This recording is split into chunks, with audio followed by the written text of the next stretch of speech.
Hi, this is Critical Discussions, episode 29. It is 29th of February 2024 as of recording of this particular video and as of this stream. And there's a lot of news today.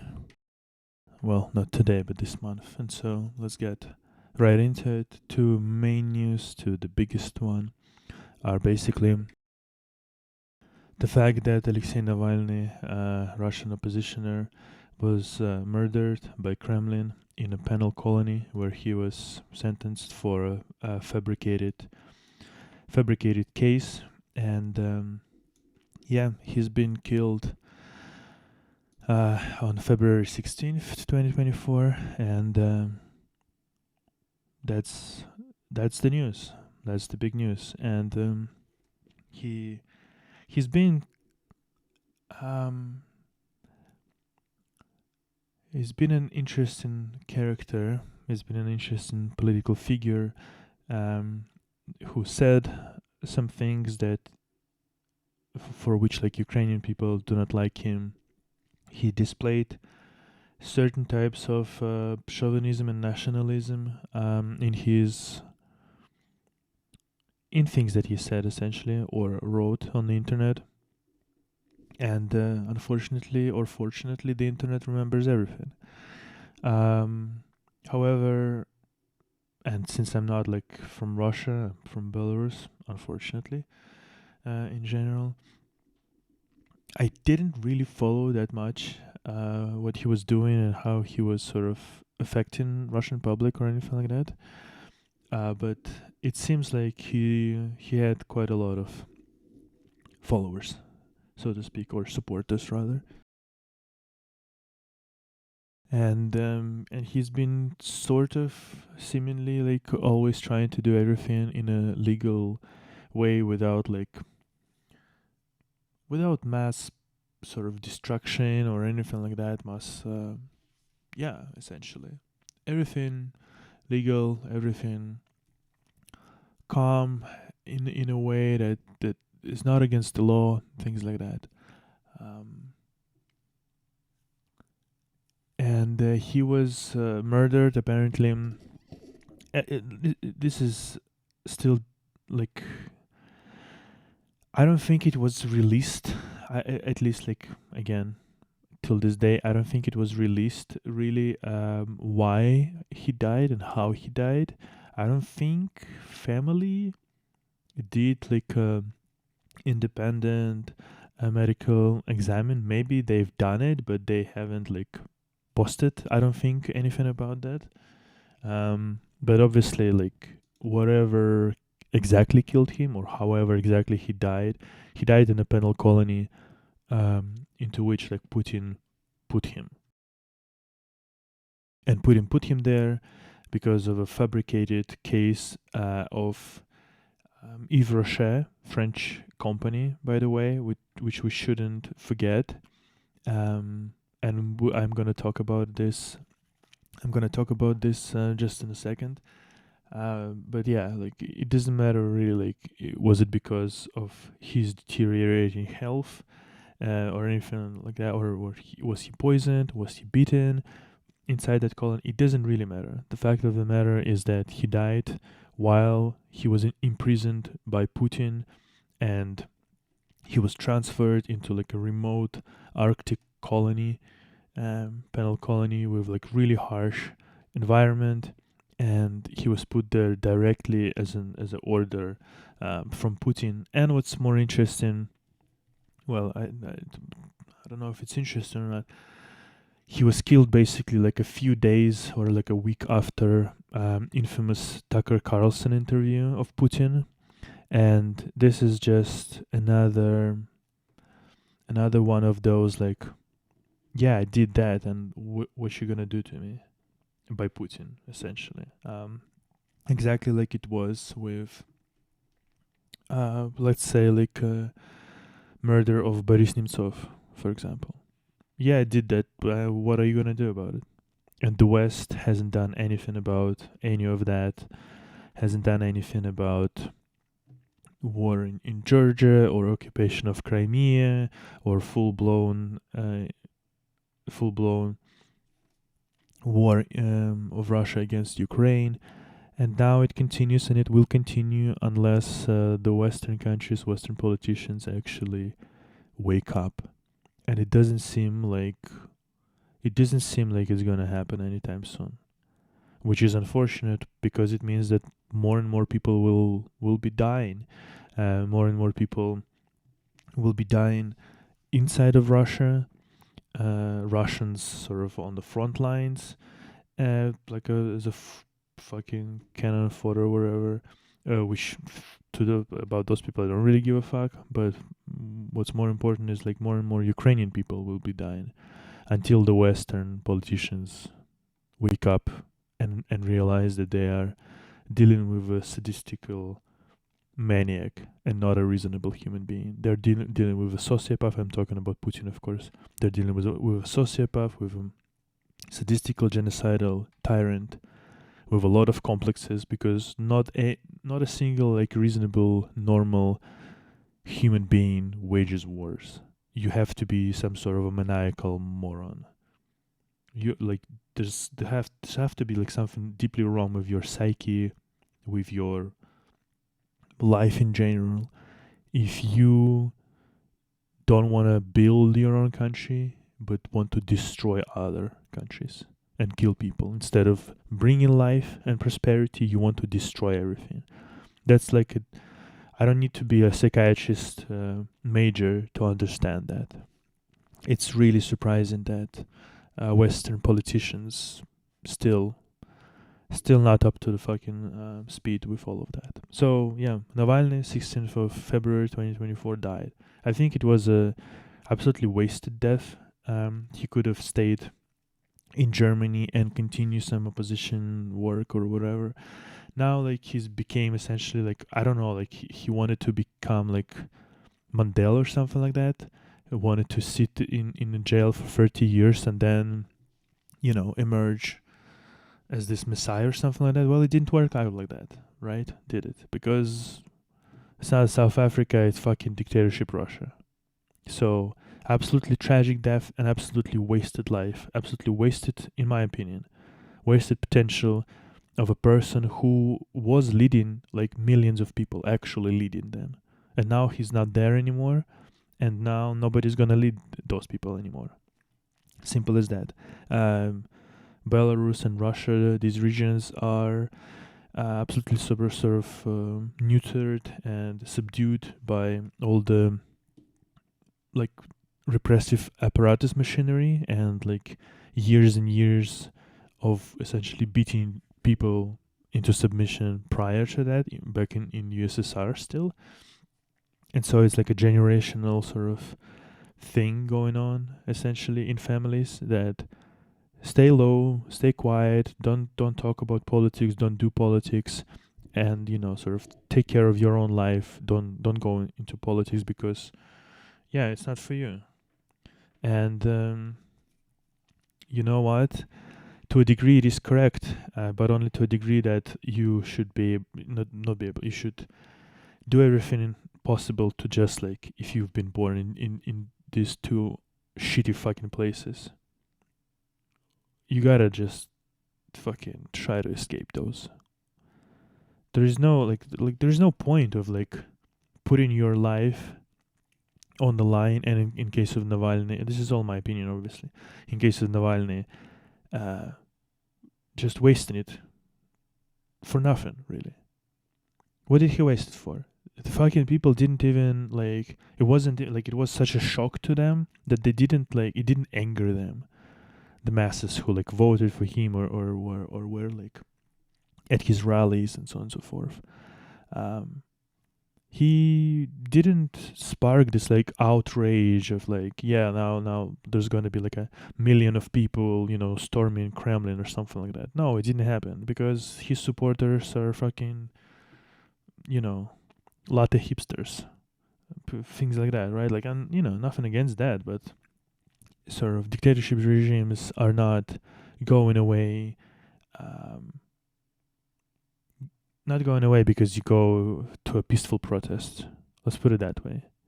And fortunately or unfortunately, however you want to sort of spin it and look at it, Navalny didn't believe in like violent protests, which is what actually topples dictatorship countries. Putin was scared during the past like 2 years, twice probably. One time when Ukraine started counteroffensive operation and freed quite a lot of territory, or Kharkiv region, and then also on the south, because he was probably thinking that the whole front line will crumble and Russians will just run straight to Moscow. That was probably the first thing. And the second one, when Prigozhin actually turned his personal army essentially and went essentially onto Kremlin. Unfortunately, Prigozhin was a moron. Besides obviously like war criminal and so on and so forth, who believed Putin, who believed in Putin's like promises or whatever. And so he got himself murdered, obviously, because he didn't finish what he started. But you know, Putin was scared twice, and those twice that they came like with display of power by people, not display of we're gonna be silent sheeps and we're gonna march to our own death, to our own demise. And so again, like Ukrainians don't like him. Partially, I guess Belarusians don't like him because there's been very nasty, stupid comments from Navalny about like Belarusian language, for example, so on and so forth. He was definitely like not the best person, 100%. I don't know why Russia cannot produce like actually like almost like 100% or like at least like 95% great sort of opposition leaders, or kind of just smart and kind of moral people. I don't know why or like not chauvinist, not nationalist people. I don't know. I've been born and grew up in Belarus, and so I don't have that like aggrandizing, I guess, thing about like mighty Russia or whatever the fuck. Maybe a lot of Russians do have, no idea, but yeah. So what exactly was happening sort of prior or afterwards, after the death? So Yulia Navalny, the widow of the wife and now the widow of Navalny, Alexei, says that we know exactly why Putin killed Navalny, and she said also that she will continue her husband's work, which sort of understandable. I hope she will be, I mean, she is out of Russia, and I hope she will stay out of Russia, because obviously she will be target number one if she returns saying what she said. And I don't think their kids need to lose another parent, if we're being absolutely strictly honest about all of that.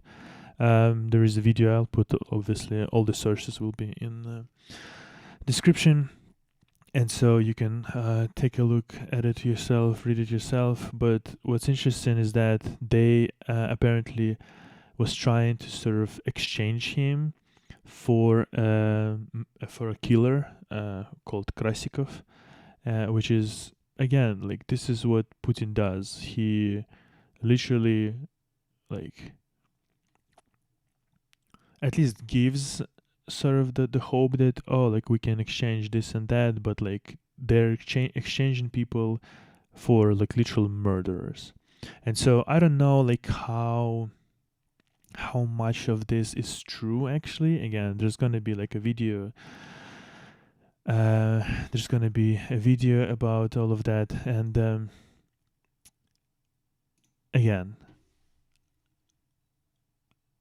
I don't think that if those like sort of negotiations of exchange were actually happening between USA, Germany, and Russia, apparently, because that killer Krasikov is in Germany, German prison.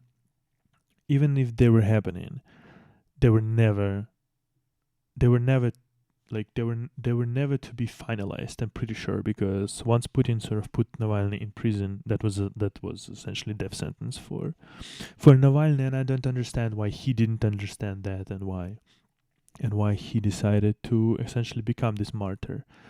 Because again, he didn't achieve anything, in my opinion. Because people of Russia, from what I can see right now, most of them don't really give a fuck, or like scared, which is understandable. But it means there won't be any actions really, and there's not much you can do really in a dictatorship country. But anyway, so they were trying to apparently like exchange him.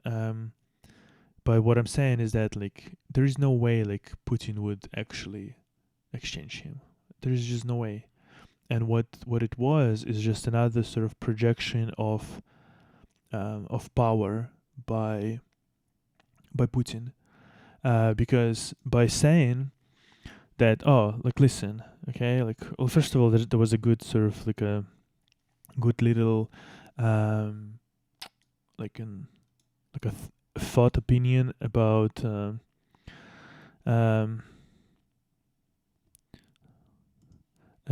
from Michael Nakim. That was the cunt, by the way, who they wanted to exchange Navalny for. And again, everything will be in description. There was an interesting thought from Michael Naki about the fact that essentially, like, it was never going to happen because, like, Putin was just like trying to see, like, is Germany sort of willing to exchange Krasikov in general or not? Because Germany said that, like, no, that person will stay in prison forever because it's like a life sentence there because he killed on the German soil, essentially like an opposition, I think, candidate or something. Not candidate, but like some opposition. I don't remember who he killed. Truly, it's like too much murder that Russia sort of spreads around the world to even like be able to like, you know, sort of account for all of that in my small brain. But yeah, basically, again, Michael Naki's sort of theory is that like Putin's sort of way of thinking is like, okay, let's test Germany.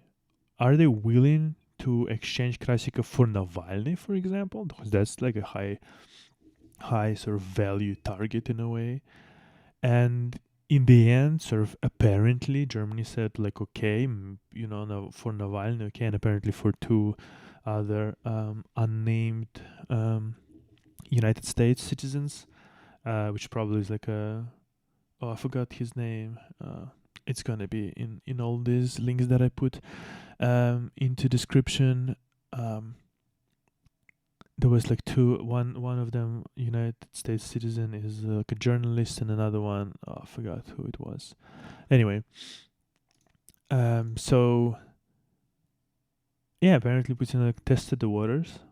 Germany kind of agreed. So like for a high target, like, well, not high target, but like a high value, I guess, like individual like Navalny. Okay, maybe we can do that. And then Putin went like, okay, well, if you sort of moved your goalpost to here, I'm gonna kill Navalny anyway. But then now I know that like if the target is like sort of like if it is like a high profile figure, high profile oppositioner or whatever, whoever it may be, you know, Germany will essentially budge. And he just, I'm pretty sure, I would guess he just he just ordered to execute Navalny. Because it's been sort of like hinted or reported a little bit that apparently there were like bruises on Navalny's body.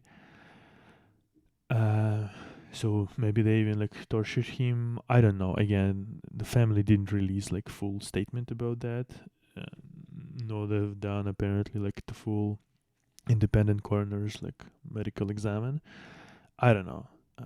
Again, maybe in the next whatever weeks, months, we will see more information about it. Maybe not. It doesn't matter because again, he was killed in prison by Putin. That's simple as that. Um, but now, sort of, Putin knows it. Well, okay, like we can use these tactics essentially of capturing USA nationals, individuals, European, and then exchanging them for murderers, killers, things like that. FSB, KGB, whatever, garbage agents. Yeah, so on and so forth. So there's that. This will continue, this tyranny, because nobody stops him. Nobody fucking stops him. And yeah, this is that. Also, they didn't give Navalny's body to his mother, who actually arrived to that penal colony for almost like a week. Even though by law they must turn the body in a span of like I think 2 or 3 days, something like that. Again, everything will be in description. But finally, they gave back the body to mother to bury. But then, of course, the next thing started to happen, which is again like this is just how regime just totally sort of mocks everybody around in Russia. Because well, first they murdered Navalny, then they didn't give body back, and then they didn't allow essentially, or they sort of prevented to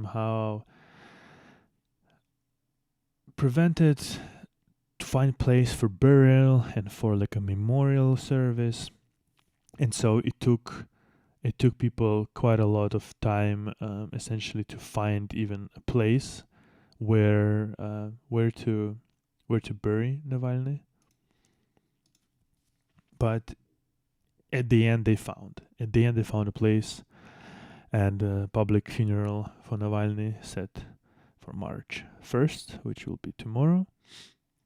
And what's interesting, once again, it's like the regime continues to mock like all of the people in Russia, like all of the so-called opposition supporters of Navalny, family, friends, whatever, because apparently they couldn't find like a burial place for 28th, 29th, and presumably couldn't do that on 29th because actually Putin sort of had like a speech essentially on 29th, which I'm gonna talk just in a second, which was basically broadcasted for the whole country, 2 hours something more garbage by him. And yeah, obviously nobody would fucking watch Putin's garbage, or like most people wouldn't, if there were actual like funerals of Navalny. So even in that sort of way, Putin, that is sort of, I don't know, like not what wasn't scared really. It was just like sadistically saying, I don't give a fuck you. And that's what people really still do not understand, that he is really Putin, that is. He's really sadistical. He is really sociopathical. He is really like the worst of the worst. So yeah. So yeah, funerals will hold place. And that's the final message of Navalny. His final words that were recorded for a documentary quite a long time ago, but yeah, let's just watch it just a minute. My message for the situation when I'm killed is very simple: not give up. Do me a favor, answer this one in Russian. И здесь у меня просто очевидная вещь. Ну, не сдавайтесь. Не надо, нельзя сдаваться. Если это произошло, это означает, что мы необыкновенно сильны в этот момент, раз они решили меня убить. Ну и нужно использовать эту силу. Не сдаваться. Помните о том, что мы огромная сила, которая находится под гнетом вот этих вот чуваков плохих, лишь потому что мы не можем осознать, насколько действительно мы сильны. Все, что нужно для торжества зла, это бездействие добрых людей. Поэтому бездействовать не надо.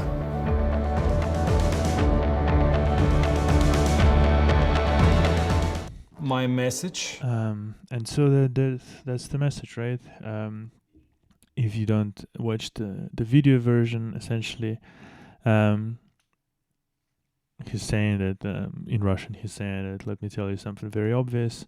If they decided to kill me, it means that we are incredibly strong. We need to utilize this power. Don't give up, and to remember that we are a huge power that's been oppressed by these bad dudes.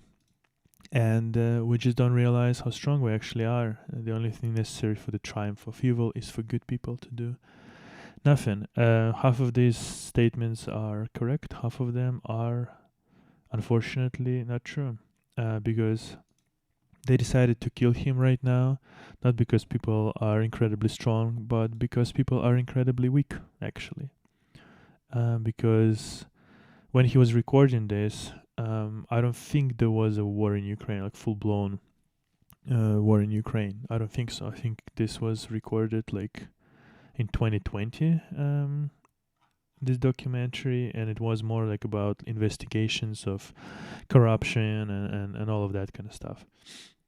But obviously, like, that's a different ball game when you're talking about corruptions and how these regimes are like regimes or of con men and thieves, жулики и воры. That's the word that Navalny sort of always used, жулики и воры. Unfortunately, like the word жулик is this like a petty con man sort of. It doesn't like necessarily have that like very strong visceral sort of feeling.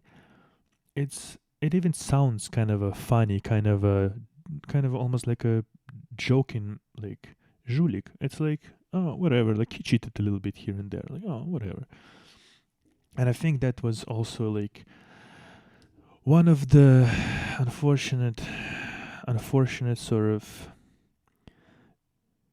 ways how they fought this regime, is that they didn't like label them as for who they are, for murderers, for like thieves, or like egregious thieves, for like, they didn't use strong words really. It was like, oh, this like cute, like, oh, жулики и воры, like, oh, thieves and con men, like, oh, whatever. Instead of like actually acknowledging the strength of their repressive apparatus and understanding just how dangerous they are, and sort of using correct words to describe that, essentially. And even this, like, that people are sort of being repressed by these like bad people, as he called them, right? Like, again, like, he just downplayed the severity of the regime and like their power. And their power, yeah, sure, like, if like wherever 5 million people who's like supported Navalny, or 10 million, however many, would actually go to streets of wherever, several cities in Russia, they would be able probably to sort of do something. I don't know what, but something.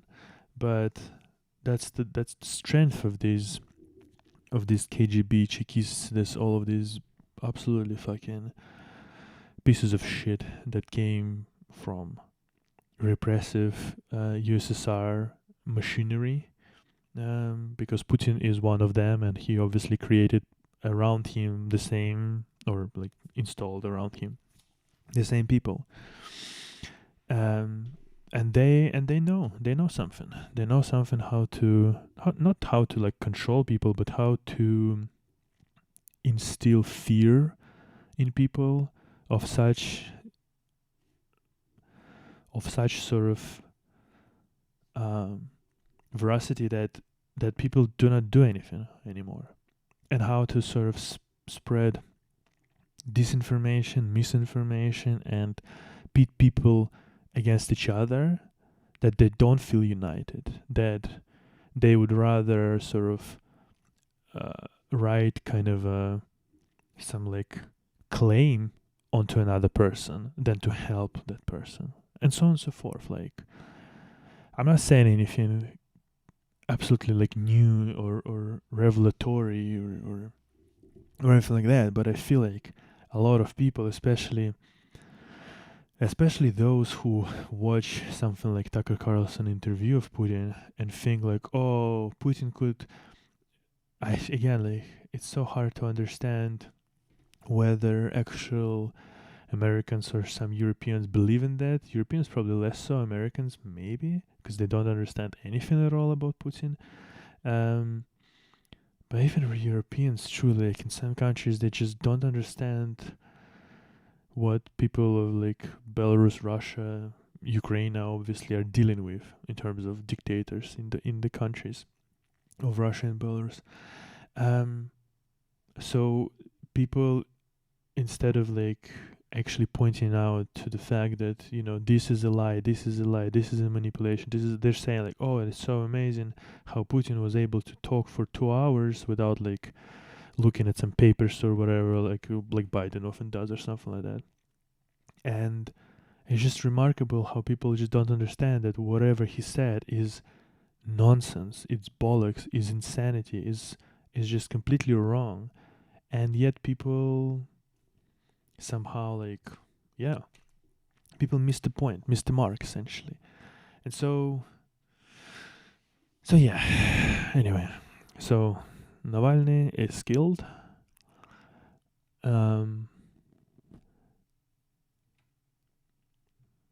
And I don't know how, I don't want to ever know how hard it was for Yulia Navalny to actually, like, on the day when she knew that about that, when she learned about that, she was essentially talking in front of, I think like either like EU Parliament or a council or something like that. But she was basically giving a speech like whatever, like 5 hours later, after she learns that her husband was murdered.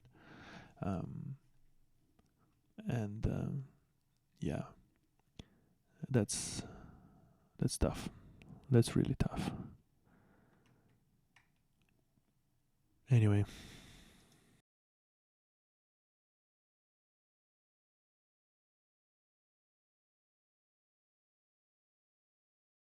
This is not the only person who was murdered in February, because Boris Nemtsov, like I mentioned before, his name, he was also murdered in February, only 9 years before. He was a critic of Putin, at least in his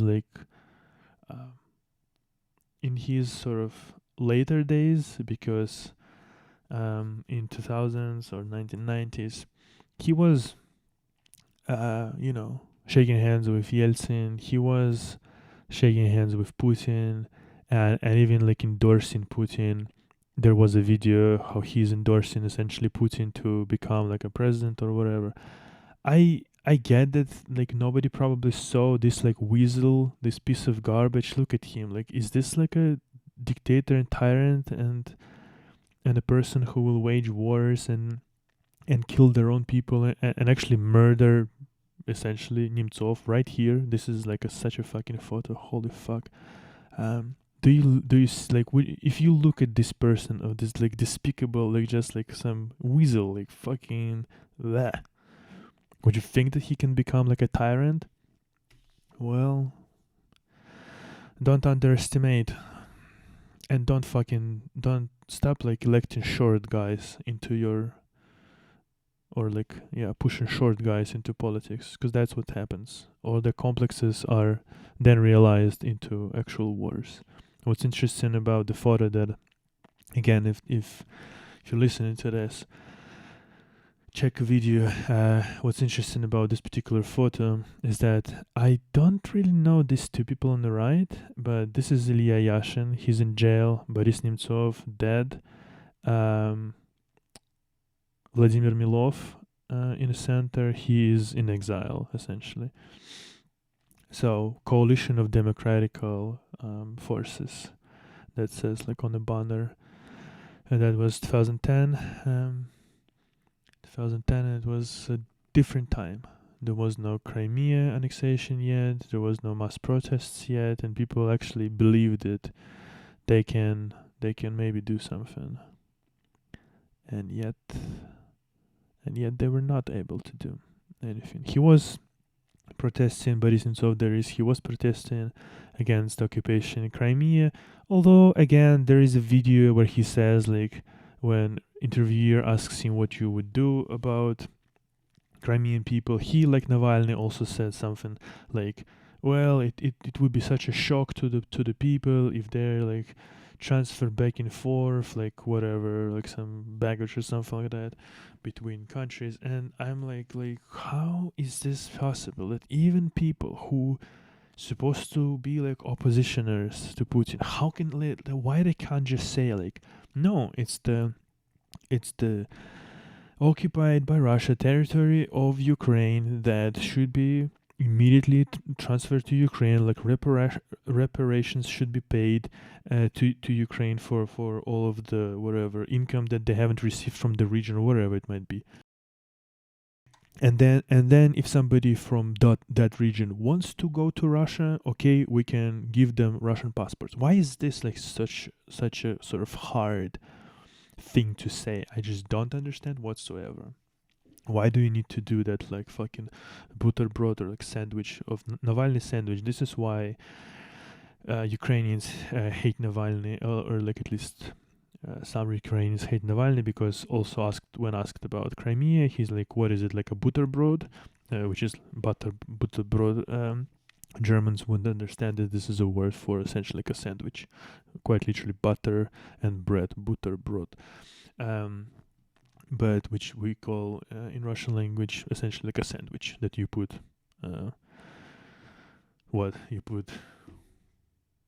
butter and then like cheese or whatever on top. And Navalny said like, what, Crimea is like a butterbrot that you can give back and forth, which was dumb. And again, it was playing on the like some nationalistic, I guess, tendencies of Russians. I don't know. I don't get it at all. What's interesting on this flag is that Boris Nemtsov is carrying a Russian flag, not a Ukrainian flag, which understandably he's Russian, but I guess during days that walking with a banner occupation of Crimea is a shame to Russia, I would be carrying Ukrainian flag, not a Russian one, but whatever. So he was murdered essentially on the bridge right next to Kremlin. Exactly at the spot where he was murdered. It was monitored by CCTV cameras in case like people don't know about it or have forgotten about it. And exactly at the second when the murder occurred, like some kind of a van or what was it, like a truck, like a waste truck or some kind of a truck, essentially blocked that view, and he was murdered. And then the truck it's like literally like a movie essentially.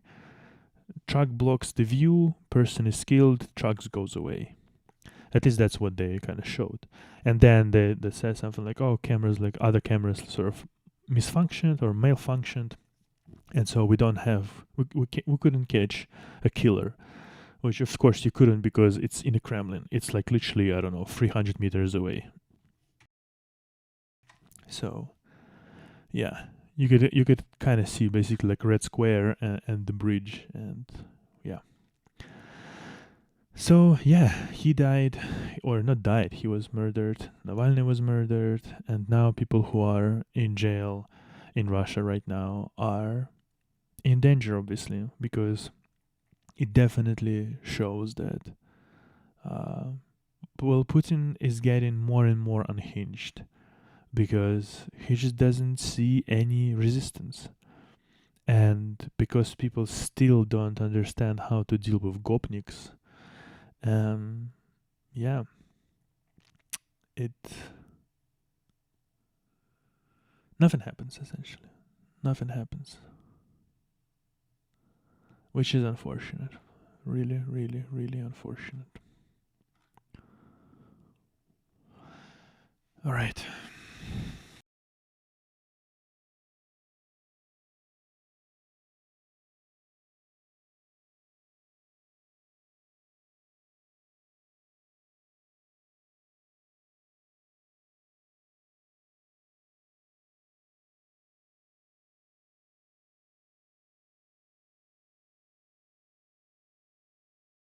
I'm just briefly gonna mention several investigations about how Kremlin uses independent organizations to spread propaganda, essentially. Um, in case you still some of people don't realize that Russian disinformation, misinformation campaign is really wide. Uh, they are they're spending millions, like there's not millions, they're spending hundreds of millions and even billions of dollars for propaganda. Just think about, just understand that in 2023, about like 15, only 15 of these organizations received almost $640 million to spread propaganda, essentially, or like organized patriotic events and so on and so forth. I'm just gonna put this article into description because it's really crucial that people start like reading more of these things and start sort of understanding how it all works. And so yeah, because some people are really really oblivious, and again, I don't understand if that's also like on on Twitter, for example, or in comment sections of YouTube videos. And yeah, it's a massive disinformation campaign, which is actually a good segue, um, very good segue, to this particular comment section. Zeihan on Geopolitics. I suggested this channel some time ago. It's a pretty smart guy. Putin's Puppet Show featuring Tucker, the propagandist Carlson, and 650,000 views, 12k comments, and the amount of sort of Russian bots or just braindead, brainwashed sort of Americans is insane here. I don't trust people who tell me not to listen to other people and decide for myself. Peter just echoing what his intelligent handlers have said. Confused by this take by Peter. Could you reference where Tucker called himself a propagandist? Blah blah. I looked at it for like a minute, and I'm like, what? How people are so fucking brain dead. The one guy, I have lived in Russia since 2017 and speak the language quite well. The interview was almost all things Putin said beginning days before the 24th, 2022, before the start of the war, and ever since repeatedly. How was all of this news new to the American public or media? Is this information it is the information you can get from one speech 2 years ago, which is true. Putin literally didn't say anything new, and it was the same misinformation, the same lies, the same garbage. And it is good that at least these comments sort of got quite a lot of views, not a lot of views, a lot of upvotes, but these comments, more information and conversation is better than less. Your check from FBI has cleared, and so on and so forth. Like, the amount of, like, sort of hatred and like continuing misinformation about that interview, about Putin and whatnot, is astonishing.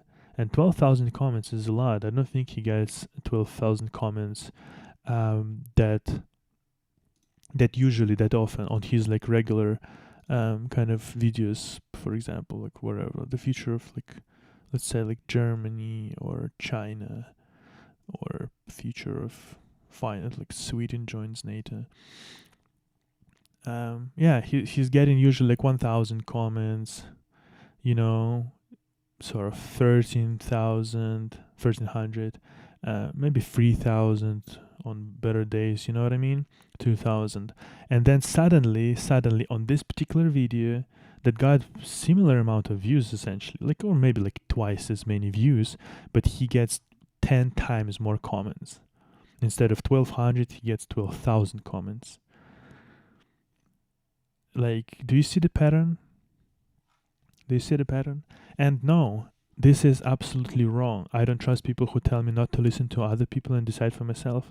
This is the worst take of it all, because no, you don't have to listen to certain people who are absolutely, unequivocally, provably lie, which is Putin, or spread disinformation and misinformation. To listen to them is either to confuse yourself, or to, again, like, if you've never listened to them, maybe okay, listen to this once. But once again, anybody who knows anything at all about Russia have heard Putin's braindead garbage that he sort of put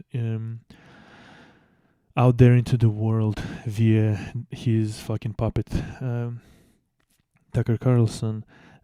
Everybody in Russia, Belarus, wherever these regions, they've heard this garbage a million times already. It's all lies, and there is no need to listen to the lies million and first time. Simple as that.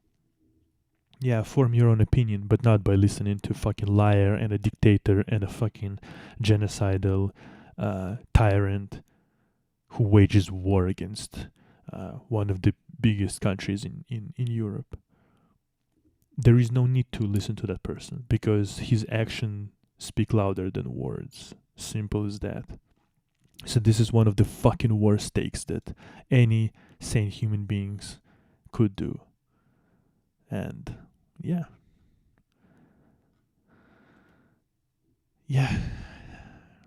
But unfortunately,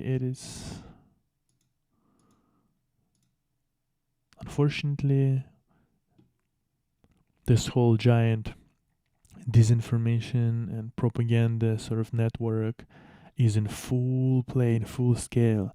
The second they talk about Putin, the second they talk about the fucking Putin's puppets or whatever, it's all here in the comment section, and you read about this, not about this, but you read that garbage, and like, holy fucking shit. What kind of people are Americans? Either they're absolutely fucking, like, literally know nothing about the world at all, or it's just all fucking propaganda. I don't know. But yeah.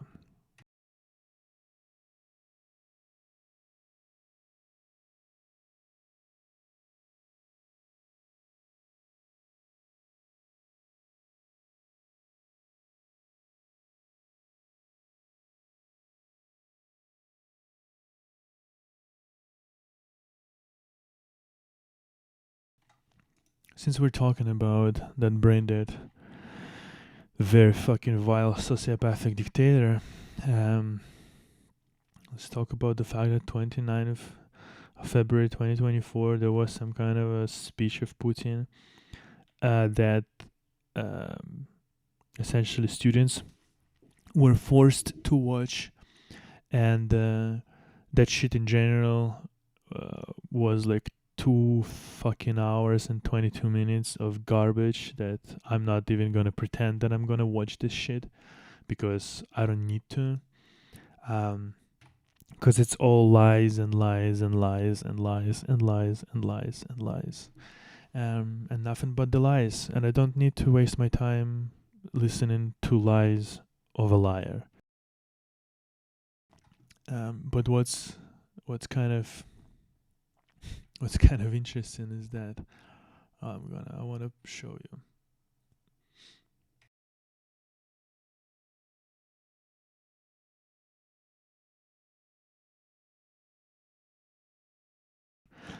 This is Russia.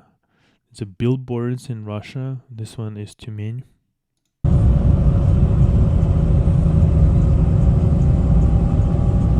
If this not 1984, I don't know what. I really don't know what. And also, since we were talking about Tucker Carlson, Lex Fridman actually just did the interview. Lex Fridman just did the interview with Tucker Carlson, and I just watched like 2 minutes of it essentially to confirm my not suspicion but already well-formed belief after Lex Fridman's interview with Oliver Stone that Lex Fridman is either a useful idiot in Russian disinformation propaganda campaign, or he's a fucking cretin and a moron. Maybe Ukraine killed Navalny. Yeah, it's possible. No ideas about if he was killed, who killed him. Yeah. Because it could be Ideas who killed him.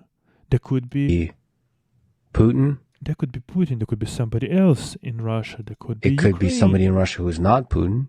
Yeah. It could be Ukrainians, because it would benefit the war. They killed. It would benefit the war. How? Killing Navalny would benefit the war. Can you hear this? Like, killing Navalny would benefit the war to Ukrainians. How? Just how? Explain to me. When Navalny was the voice of, well, not reason necessarily, but he was definitely against this war. He wanted this war to end. Like, and I'm pretty sure fucking Friedman, who is Russian by the way, just so we clear, he is Russian, or like that's the worst of it all. He is not Russian, but he was born Russian, and then his parents apparently immigrated to United States, and now he's spreading his propaganda, Russian propaganda, from fucking United States, which is exactly what I replied. He's a cunt, Lex Fridman, who dreams to interview Putin himself, which he stated many times. What else anyone would expect? He probably just talking to Tucker, because Tucker just interviewed Putin, so it was like almost like one handshake away from actually interviewing Putin himself. What I simply don't get is why similarly smart people, in air quotes, fucking living in USA, are simping so hard for a genocidal KGB twat who wages wars and kills people. My question still stands. Why fucking people are like that? Like Carlson, like Lex Fridman. I just don't get it. But here they are, and here they are spreading even more misinformation, unfortunately. And this is what it is. Like, this is what it is. This is what it is. All while sort of cunts like Simonyan, who is actual Russian propagandist, actually thank you to our guys who, under most difficult conditions, were basically doing or building guerrilla empire of guerrilla projects that work with public opinion, like literal Russian propagandist on Russia One, which is the main Russian propagandist fucking channel, TV channel in Russia. Russian propagandist Margarita Simonyan actually thanks the Russian network of undercover propagandists, and then you have Tucker Carlson and Lex Fridman, who actually fucking right there sitting and talking about how how it might be Ukraine who killed Navalny because it was beneficial to the war. How is it beneficial to the fucking war? Oh my god, this is just fucking insane. And this is what worries, is that people don't do anything about it. People just don't do anything about it. Since we're literally talking about fucking Russian propagandists, Elon Musk denies selling Starlink terminals to Russian military. And what's interesting is that obviously I blocked that cunt because I don't want to see his garbage in my feed. It's just like, where was it? Sort of post and replies, maybe. He literally just like sort of did the almost I don't know. He's not unthinkable. He's a fucking garbage shithead, propagandist, useful tool. I don't really know how to call him, but he was replying to Kim Dotcom, which is another fucking either Russian paid tool or a Russian propagandist, allegedly. But he was replying essentially. Where is that? Do I have it? I'm pretty sure. Oh yeah.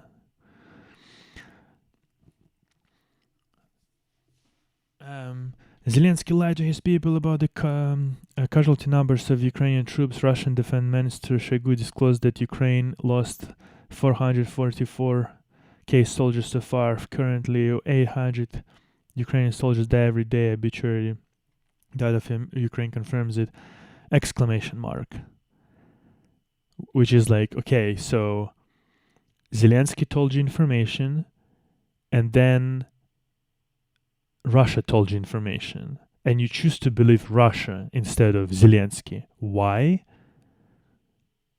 What exactly give you more belief in Russia, who is literally lies every fucking time they open their filthy fucking stupid mouths? Every fucking time. And these are lies, by the way. Not a fucking single obituary data from Ukraine confirms this. There's definitely not 440k soldiers that Ukraine lost so far. It's all lies by this braindead fucking twat who maybe have done something interesting back in the days with like, what did he do? I forgot already. Mega, before that, some kind of a file sharing website. And this discount exclamation point. So kind of not saying anything, but kind of boosting still fucking propaganda. And what I really want to know is where did Musk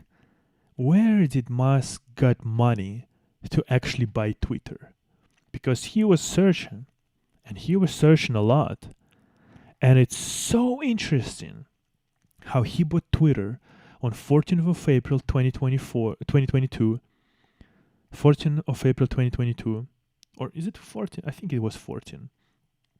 But basically, just several months after Russian invasion of Ukraine, Musk buys Twitter, and then Twitter slowly, over the course of 2 years, turns into absolute fucking cesspool of misinformation, Russian bots, and now paid Russian bots. He changes algorithms of Twitter to actually boost those who buy that fucking garbage sort of verified thing. And Russians are doing exactly that.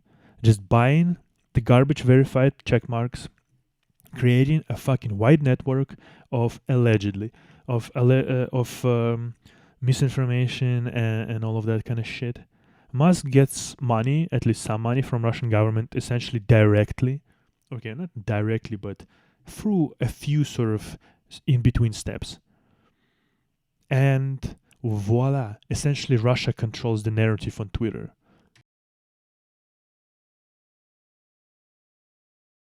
And then comes just useful morons, fucking tools, absolute fucking tools.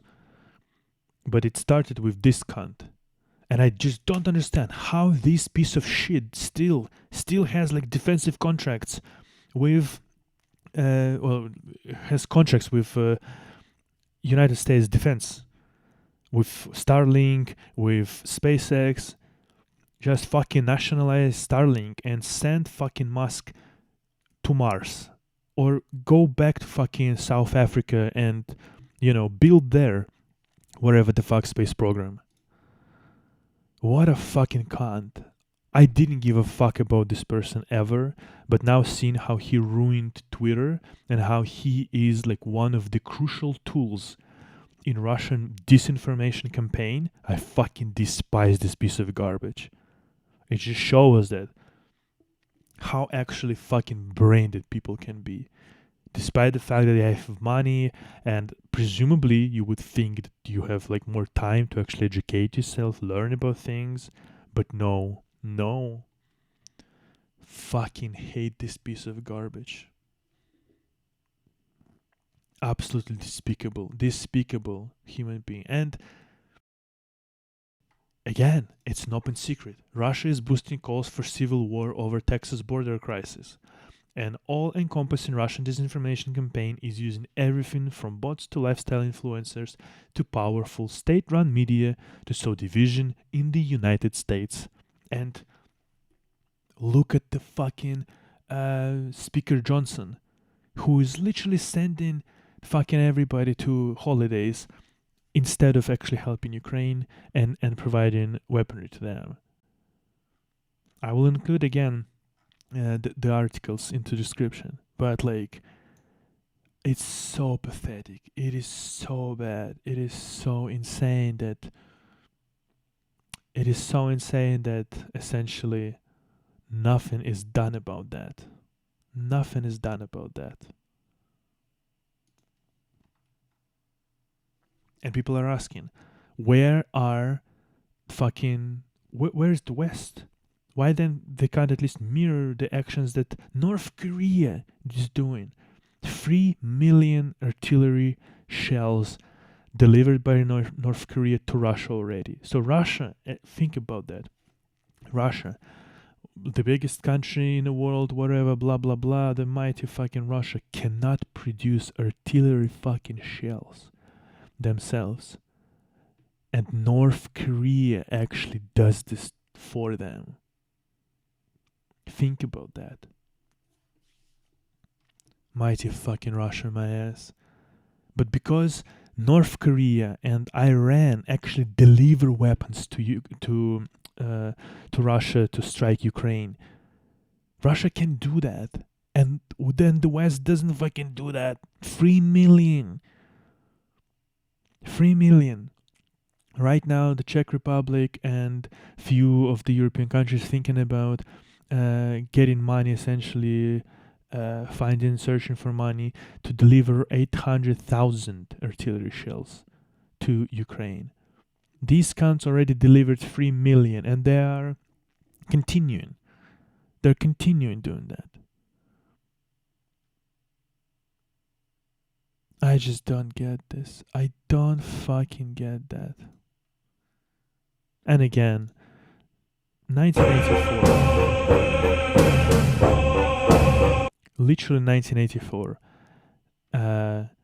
Oceania and Putin's fucking giant billboard. It's like either Half-Life 2, or it is 1984, which is probably inspiration for Half-Life 2 anyway. And yeah, this is the reality of like literal Russia. Insane. Just fucking insane. This is just, I don't know. I sometimes I really want to just like go to sleep and wake up in a different reality, not in this absolute fucking madness. And yet. I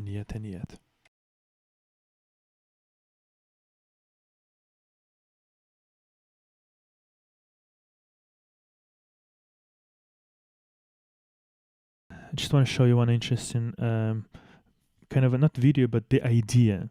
So these Kremlin troll factories, the Russian troll factories, they don't spend billions of dollars a year in order, filling your comments full of garbage in order to harass you or to change your mind. That's not the intent. The intent is to create a ratio so that the reader, when they see original posts that say like you posted water is wet, you go down and then the first guy is like yeah, water is definitely wet. The second post is that's what they want you to think. Then the next one is like, yeah, my uncle, he's a scientist over, he's got a PhD over at I don't know, Syracuse University, and he says definitively that new research has discovered that water is indeed not wet at all. It's completely not wet. 20 posts creating doubt, right? Say it's Ukrainian Nazis. Say they're trying to convince you that there are Nazis running all over the streets of Kyiv, for example, right? Which they've effectively brainwashed a certain part of the U.S. electorate to believe such things. You go down the list. By the end of that, your readers are like, but there's so many people, quote people, these people really believe that, I just don't know if water's wet anymore. Like these people believe the earth is flat. It's to create doubt. It's to make you feel like you could possibly be alone in such an illogical conclusion, saying that, water is, maybe it's not wet. Maybe I've been lied to my whole life. And some people, that sort of strikes a nerve in them. You have, wow, my God, maybe water isn't wet. That changes everything. That means they've been lying about, what else are they lying about, right? It's to sow doubt. It's to eventually make you feel alone in agreeing with sort of mainstream, that there's gravity, for example. Someone's trying to convince me the other day, an American in Arizona was trying to convince me that there's no... Anyway, get the point, basically, that the Russian propaganda does not concern themselves with actual factual information. And anybody who's ever was able to follow like Russian news, or at least like recounting of Russian news, like Russian news that is like spread on Russian propagandist TV channels, essentially, that I just showed you, Margarita Simonyana, for example, these kind of accounts, right? If you actually see what they're saying, it's like if something happens in Ukraine, anywhere, like with murder of Navalny, first it was like blood clot that happened, then it was Ukrainian like special forces who were able, or American like CIA forces were able to infiltrate one of the most remote penal colonies. I don't know how, and then how to get there first of all, and then how to infiltrate that, and then to be able to murder Navalny somehow, and then to be able to escape, and then for 7 days, for some reason, the body wouldn't be given to mother, and so on and so forth. Yeah, like okay. So again, like. And then what's interesting, like I said, like I showed you before, right, that absolute garbage, piece of human filth, excrement, Lex Fridman and Tucker Carlson actually repeating that garbage. That literally straight up came from a fucking propagandist, Russian propagandist channels. Like literally from them.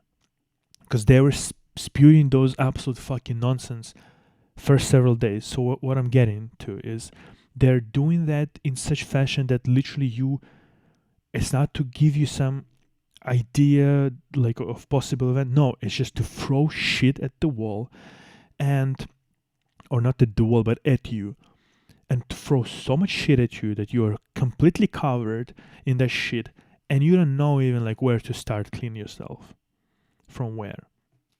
And by the time, if you start to engage with refutal of their arguments, you are losing just by default, because by the time you refute one of their argument with some data, scientific proofs, or like just provable facts, they will be already throwing at you like second version and third and fourth and fifth, because they don't care. The more outrageous it is, the better, because simple as that. The more outrageous, the better. They can tell you that it was aliens who killed Navalny, or who started the war in Ukraine, or who were bombing Kharkiv, Kiev, and so on and so forth. And you would be like, what are you fucking talking about? There weren't no ever contacts with aliens. And so like you're already going into some other direction. Well, they're throwing other shit, another shit. Just like Jay says here, just to essentially like cover you in so much of disinformation that you start doubting yourself. Like, how is it possible that so many people online say so much outrageous shit? And then you end up in a position like me, just who sits here and thinks like, what in the fuck is to believe even? Not in the sense that I don't know what to believe. I know the truth. But how can I like what can I believe? Like what people are actually saying?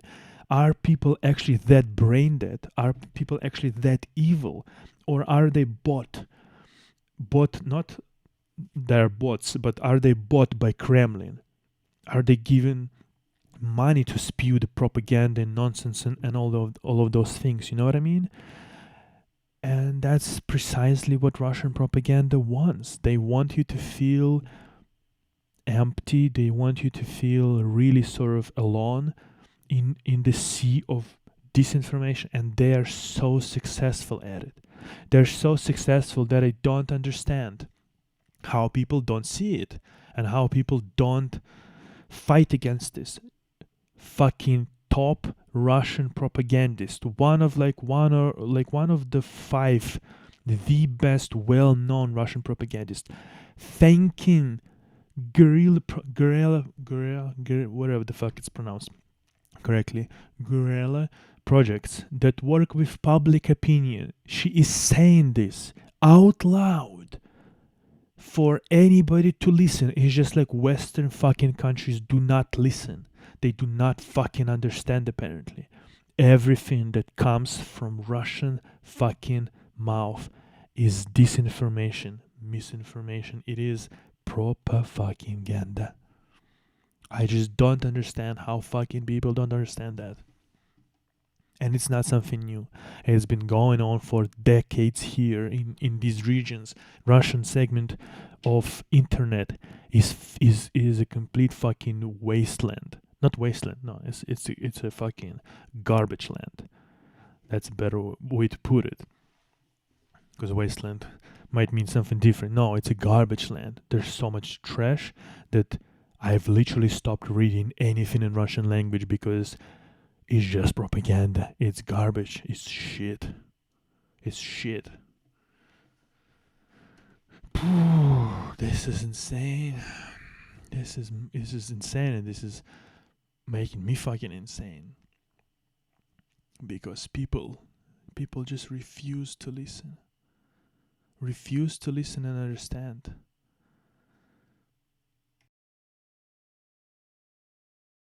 And since we're talking about propaganda, Twitter is a breeding ground for China's information warfare, for China's misinformation. Again, two very knowledgeable guys in terms of China. I will put the links again to this video, to their channels. Essentially, they were talking about the fact that there's so much misinformation is spread on Twitter that is regarding China and China's policies or how they're viewed, so on and so forth. Like, this is insane that literally like this piece of garbage, this fucking twat, is now responsible for creating a platform where literal bots and paid disinformation campaigns can be run non-stop 24/7 to undermine Western democracies in which he does fucking business, in which he builds his empires, Teslas, SpaceX, and so on and so forth. I want so much for this piece of garbage to finally end up on US and EU sanction list because of how much damage he actually does to this world. I just don't understand how he is so influential, apparently, that people don't see how much damage this cunt is actually doing. I just don't fucking get it. I don't. Spam, scam, and propaganda. How Twitter has changed after a year with Elon Musk. And it's not a year, it's actually 2 years. Unfortunately, this particular article is not accessible in English, but it's such a good article that if you can just sort of use Google Translate to simply put it, it's by the Insider. It's gonna be in the description section, in the show notes, and you need to read it, because lot of links, a lot of actual sort of data, because it's been done by a data analyst, sort of with kind of links and with screenshots and with everything. It's like such a good article. It's a damn shame it's not like in English language, because this needs to be in English language, frankly. So yeah, like I really, really, really, really would want you to read this article. Yeah, essentially, it just explains like how it all works, and the fact that, again, like I told you before, like previously, if you see like a verified account on Twitter, it means that somebody at Twitter, previous Twitter, actually like verified it, got their ID or something like that, that actually like somebody showed to Twitter that, okay, this is actual like this celebrity, or this is actually somebody from whatever United Nations or some shit like that, right? You could some journalists, for example, like a real journalist, not a fucking propagandist like they are in Russia, but actual real journalist, so on and so forth. Now everybody can have a check mark, and like I said, what's worse with that is like now a check mark doesn't mean anything anymore, and in fact it means that probably it's a fucking shill and a propagandist and a garbage piece of shit that you probably shouldn't trust. But also, like I said, in their algorithm, they've changed that now their accounts are boosted.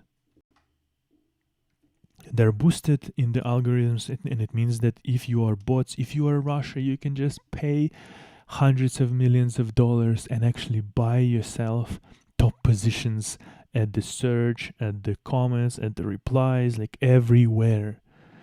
If you're China, you can do the same, and it's all because of fucking Deer's scrotum.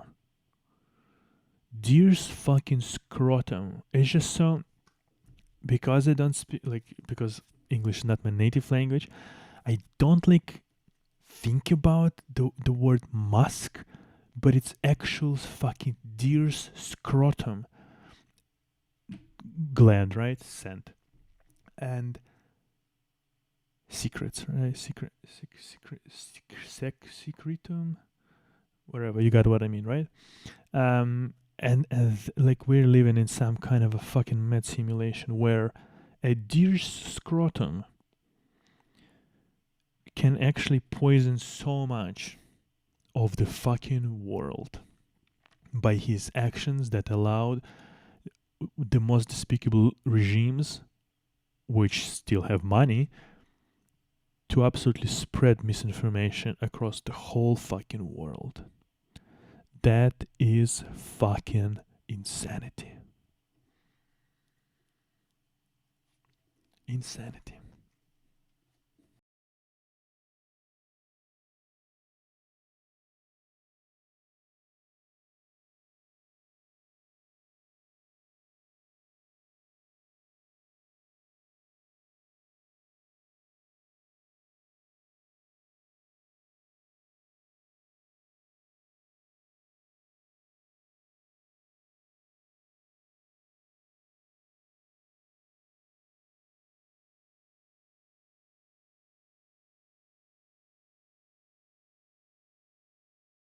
Before I forget, I talked about, briefly mentioned that Yves Rocher was the company basically that started Navalny's trials, because they actually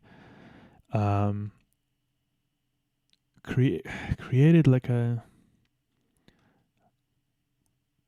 I don't even know what was it really, but it was some kind of they wrote some kind of like a statement,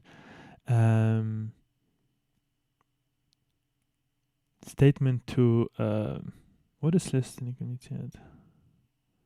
Investigative committee, with basically the cunts who are jailing, who are basically responsible for jailing like oppositions and so on and so forth. Like if we're like strictly speaking, what they are and what they're actually doing. So this person, and again, I'm gonna put these two very great articles into description. But this particular person, Bruno Lepro, he personally wrote message to Bastrykin of this Russian investigative committee, and asked to sort of, open investigation into Navalny, his brother, his company that was working with Yves Rocher, and that was essentially that was the straw that not the straw, that was the beginning of what later of the case that later actually put Navalny into jail, even though later Yves Rocher said that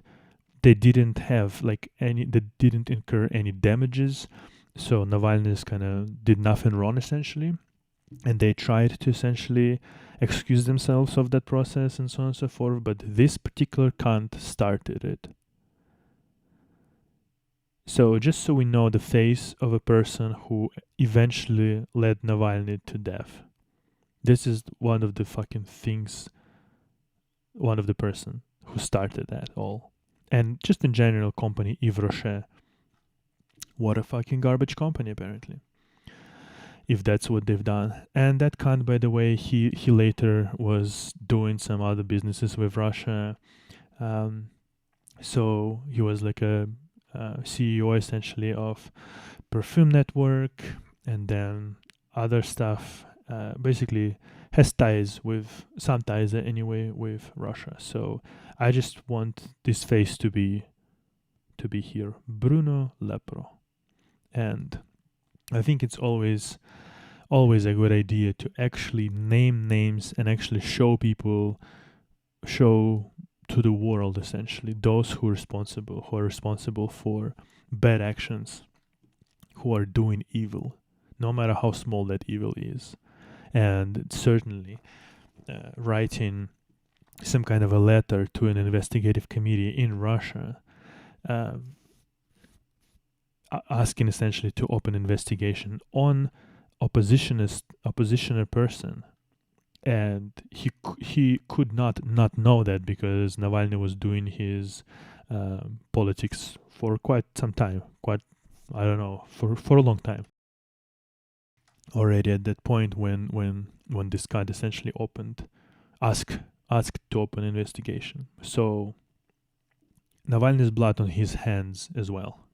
Let's not forget that. And on the hands of Yves Rocher, who somehow they've sanctioned this thing, they've allowed this thing to happen. So fuck Yves Rocher. Just wanted this to be in the video because it's important.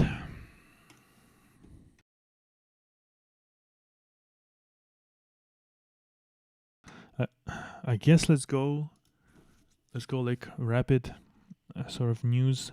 In February in Russia, there's been a massive sort of outage of messengers and other services. Telegram, YouTube, Viber, WhatsApp, VK, and what do you want? They are testing essentially the same thing that Belarus was doing during 2020 elections. They're essentially preparing and testing the abilities to turn off the internet. And I'm not sure if I would bet on it, because I don't think there will be like a lot of demonstrations in Russia, especially after the death of Navalny, and so on and so forth. But probably if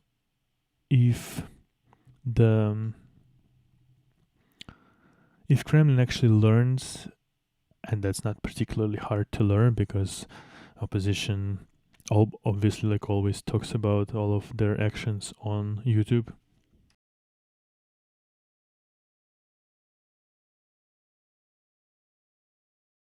If they will plan some kind of a mass protest action or something like that during the actual elections, I'm pretty sure the internet will be cut off exactly like it was in Belarus during 2020 elections. Simply so people could not coordinate between each other. Simple as that. So yeah, they've been testing these kind of things for a long time already. And it's always like, oh, just a quick little switch or whatever. Oh, just this little month ago, then month later, then, like maybe like 5 months ago, there was something else like that. They're just like testing it little by little. But when needed, they can totally, probably now, they can totally shut off the either the whole internet or like the main platforms with traffic again. YouTube, Viber, WhatsApp, Telegram, where people can actually sort of coordinate between each other, which is exactly what Kremlin's goal, to not give people ability to coordinate. So there is that, right? LG, Sony, Bosch started to close their last stores in Russia. So, fuck people who want to actually use any electronics and whatnot, and they haven't done it earlier because apparently, as they've mentioned, sort of they had like long lease contracts, and even though they stopped sort of importing new electronics into Russia since the start of the invasion of Ukraine in 2022, full-blown war anyway. Invasion started it in 2014, which we'll talk about in a second. Because they had still some reserves and because they had some long leases, they didn't want to just pay everything in one go, essentially, if they terminated their contracts. But now that the contracts are running out, they're essentially exiting the market. So Russia is actually going back into USSR. So Russia, meanwhile, is blocking the exports of gasoline because apparently, which again, I'm not in Russia, but apparently sort of gasoline 92, 95, and also diesel in Russia, the prices for those in Russia rose anywhere from 8 to 23% since the beginning of this year. So like, what?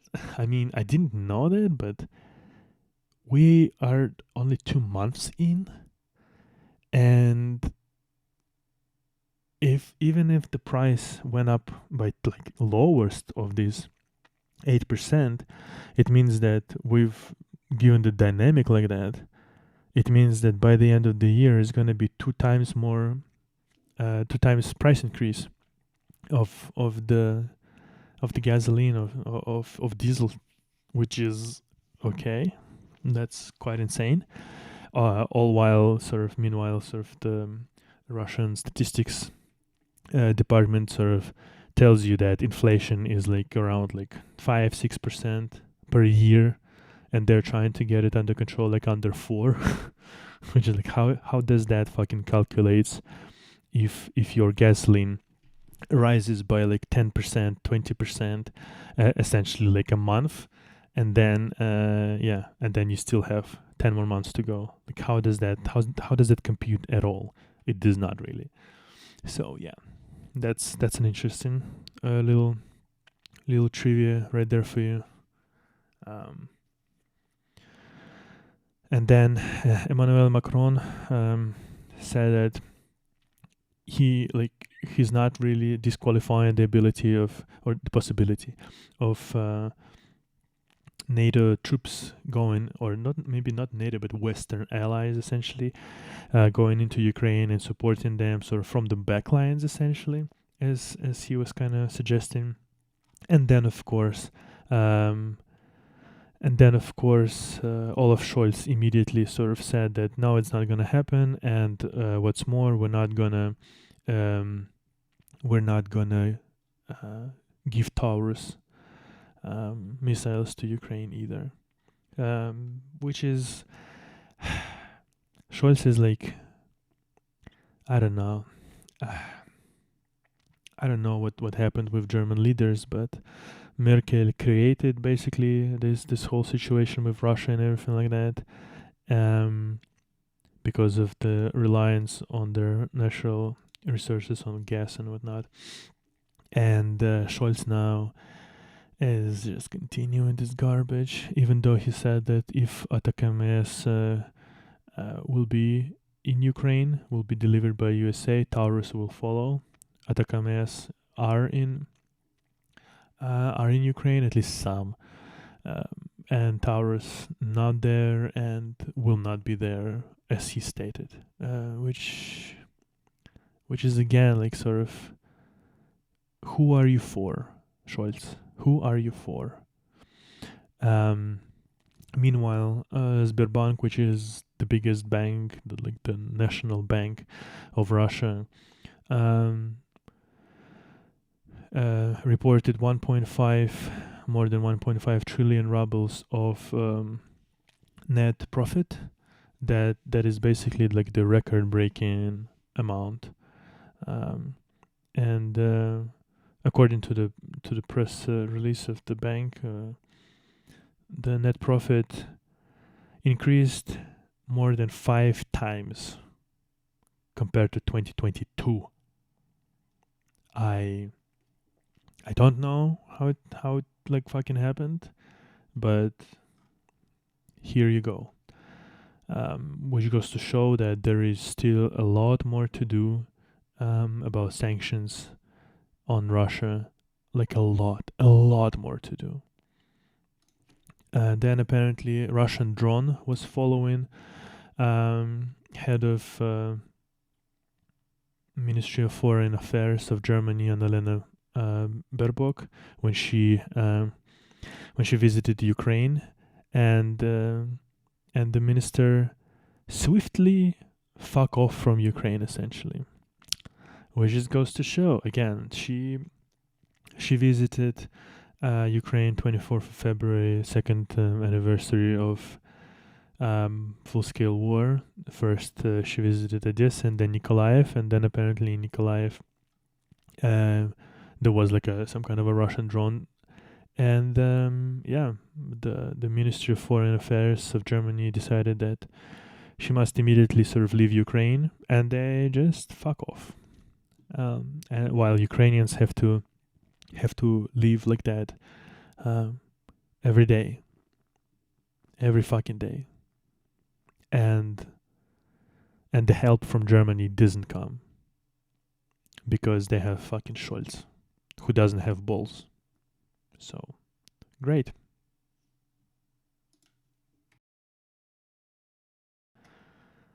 Let's go for another sort of rapid fire. USA cut the Russian banking cards operator Mir, which Mir both means world but also means peace in Russian language, which is just like beautiful satirical fucking take on it all. How a country that wages wars has a card system that's called peace or world, or even universe, to be honest. Yeah, Mir. And also nine Russian banks. I think it like followed basically Navalny's murder. But then again, like this national system of payment cards, NSPK, operator of Mir, 100% central bank of Russian Federation. So it is like literally like national system. But it's been working basically in Russia and in Belarus, and maybe like, I don't know, maybe in some few other countries, but apparently now like in Turkey it doesn't work anymore. but it's not like it's been something that is used worldwide or anywhere basically outside of Russia. So it's not like it's gonna really do much damage, to be honest. And it's still gonna work inside of Russia. And it's not like, I don't think you could really pay with those cards outside Russia anyway. Unless it's like Belarus, like I'm saying. Or even maybe in Belarus, because Belarus has their own Bel card, so Belarusian card. Maybe like it was interoperable between Belarus and Russia. But again, it doesn't really matter that much.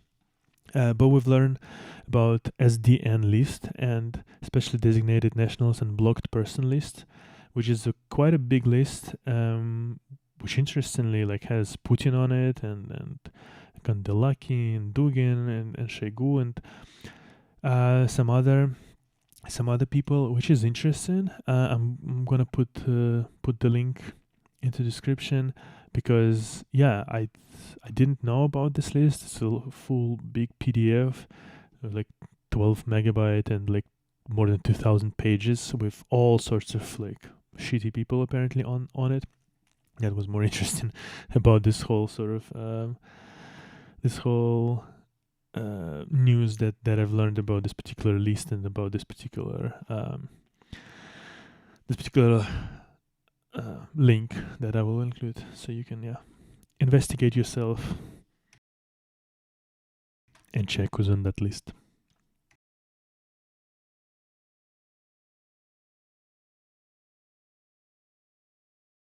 Yulia Navalny urged EU politicians to target Western assets of Putin's inner circle. In her speech, she said that you cannot hurt Putin really with another resolution or another set of actions. And by the way, EU still didn't adopt Navalny's 6,000 people list with 6,000 people who are involved in corruption and it's kind of all sorts of like criminal activities. And Navalny said Putin is the leader of organized criminal gang, and this is exactly true. The public murder has again shown everyone that Putin is capable of anything and that you cannot negotiate with him. This is absolutely all true, but once again, the world does not really listen, and the state media obviously doesn't cover that, and that's understandable. Ukraine's victory depends on you, Zelensky tells the West. Whether Ukraine will lose, whether it will be very difficult for us, and whether there will be a large number of casualties depends on you, on your partners, on the Western world. He said on the second anniversary of Russian invasion during the press conference, Ukraine year 2024. And he also said about something that it was interesting. He actually said that 31,000 people of Ukrainian soldiers died in this war. This is probably lower numbers than the actual numbers.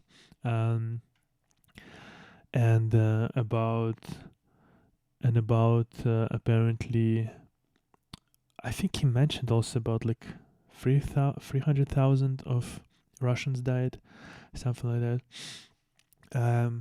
Biden slapped sanctions on 500 targets involved Russia war machine. So, like I'm saying, United States in this particular situation reacted way better than EU and way quicker in terms of like murder of Navalny. But it's kind of sad that they're still blocking actual aid, $60 billion worth of aid, and people.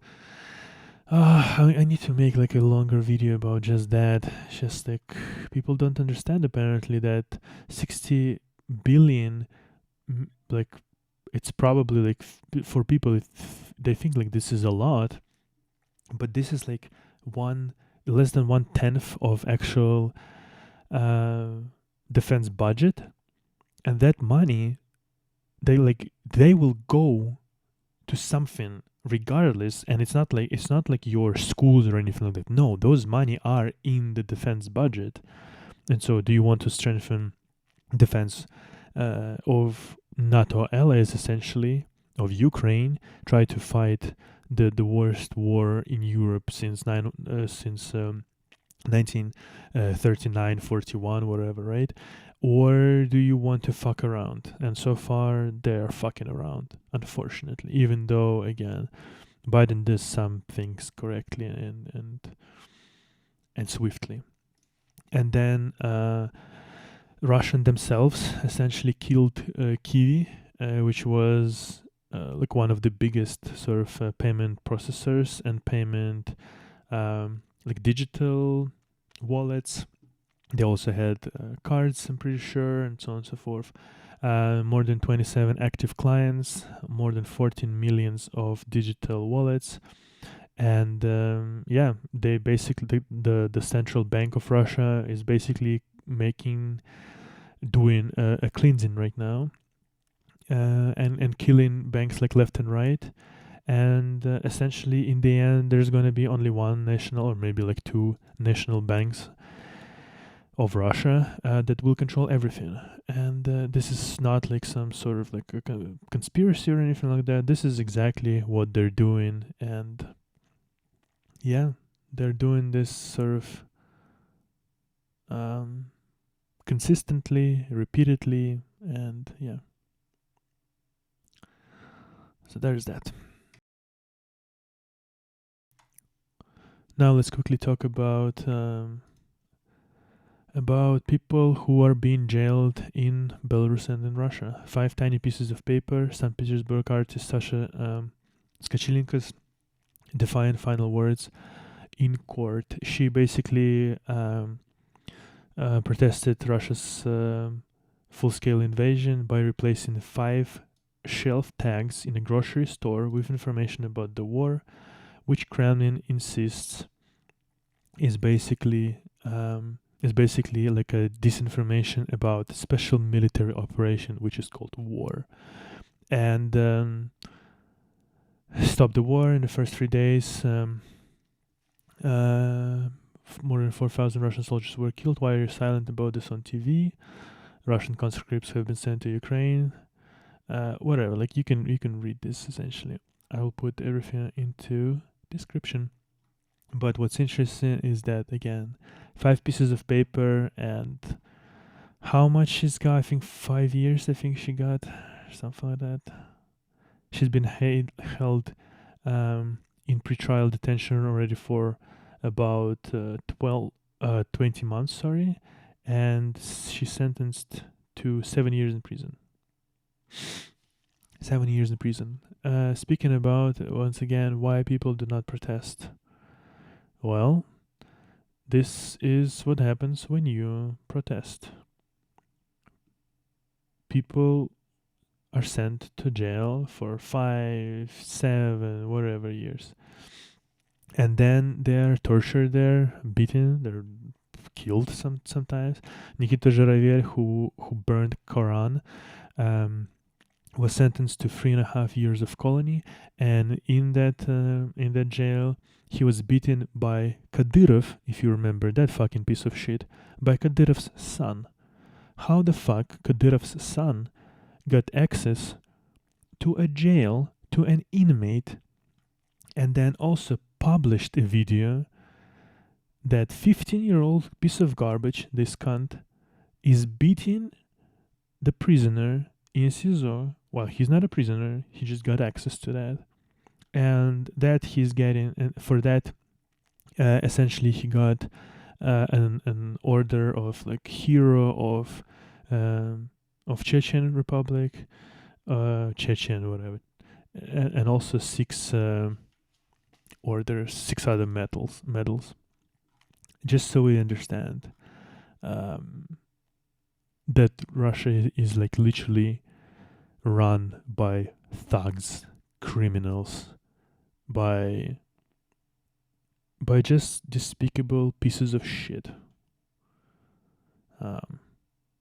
Just so we don't buy into fucking Tucker Carlson's sort of narrative, because his narrative is garbage.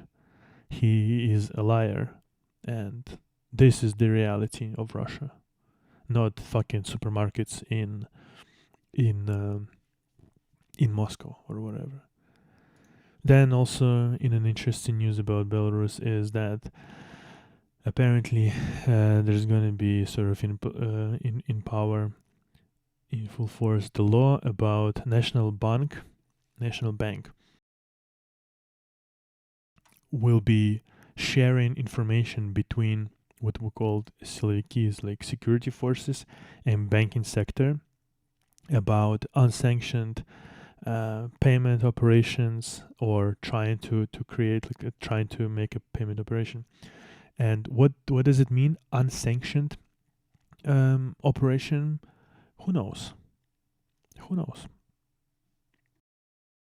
If something seeming like suspicious, if it's like a weird time of day, or maybe it's a weird place from where you're trying to do the payment or anything like that, essentially what it is, if we are being completely clear what's been going here right now, right? Maybe first of all, it means that the banking, the privacy, the confidentiality of banking information is dead, apparently. Even though, like, before, the special forces or whatever might issue a warrant and then monitor or for example, like tax services might issue some sort of like a notice and then monitor the what's been going on essentially on the account of a particular user.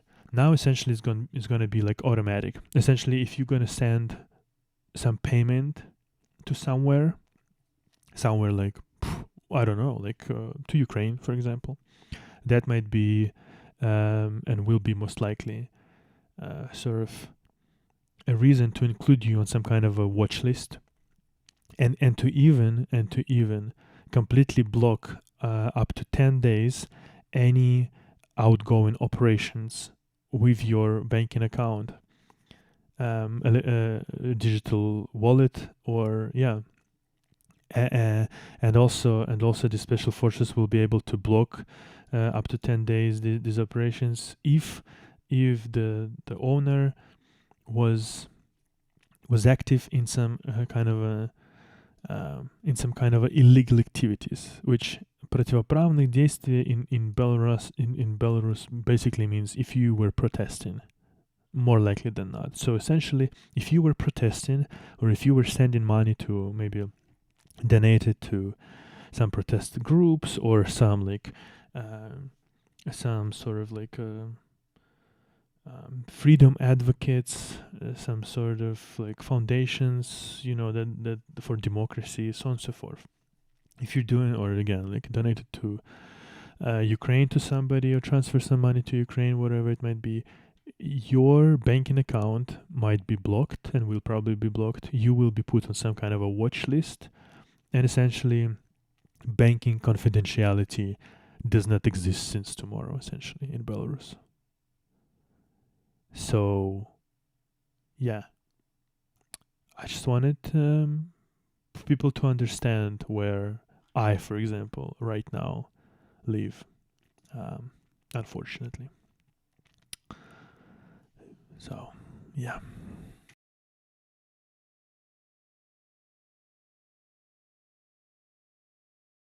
now in Russia, the system continues to kind of eat itself. Chelyabinsk metallurgy is the word. Okay, plant Yuri Antipov is apparently detained, and I'm pretty sure all of that he owns will be confiscated, because the pretense is that this whole fucking metallurgy plant was illegally privatized in 1990s. Obviously, I have no fucking clue. Was it legally or illegally privatized? But what I know is that this is exactly how Russian mafia, how KGB pieces of shit do their things, this is what they do. As soon as you get some kind of a more or less successful business, and if you are not like some kind of a big shot like Abramovich or whatever, right? If you're essentially not tied with Putin directly or with his crooks, they come to you, they detain you. If you're lucky, they give you some money and ability to escape the country and never come back. Like they, after 10 years in jail, gave the ability to Khodorkovsky. Or they kill you like they did with Navalny, like they did with so many other people. And I'm assuming this guy did not have some kind of a, as we call it, krysha, roof above him, that could protect him. Roof meaning obviously some kind of a KGB, special forces, whatever the fuck, some kind of connections. Essentially, Putin's mafia was not working with him, or he was not working with that mafia, and so he's I don't know how much of his that whole thing was, but again, I know what it is when it happens, and this is what happens right now. Russian mafia is running low on money, and yeah, they've decided to squeeze everything they can from everybody who's like not particularly loyal to regime, or who is just like some sort of a person on a little bit on the outskirts, and yeah, there's that.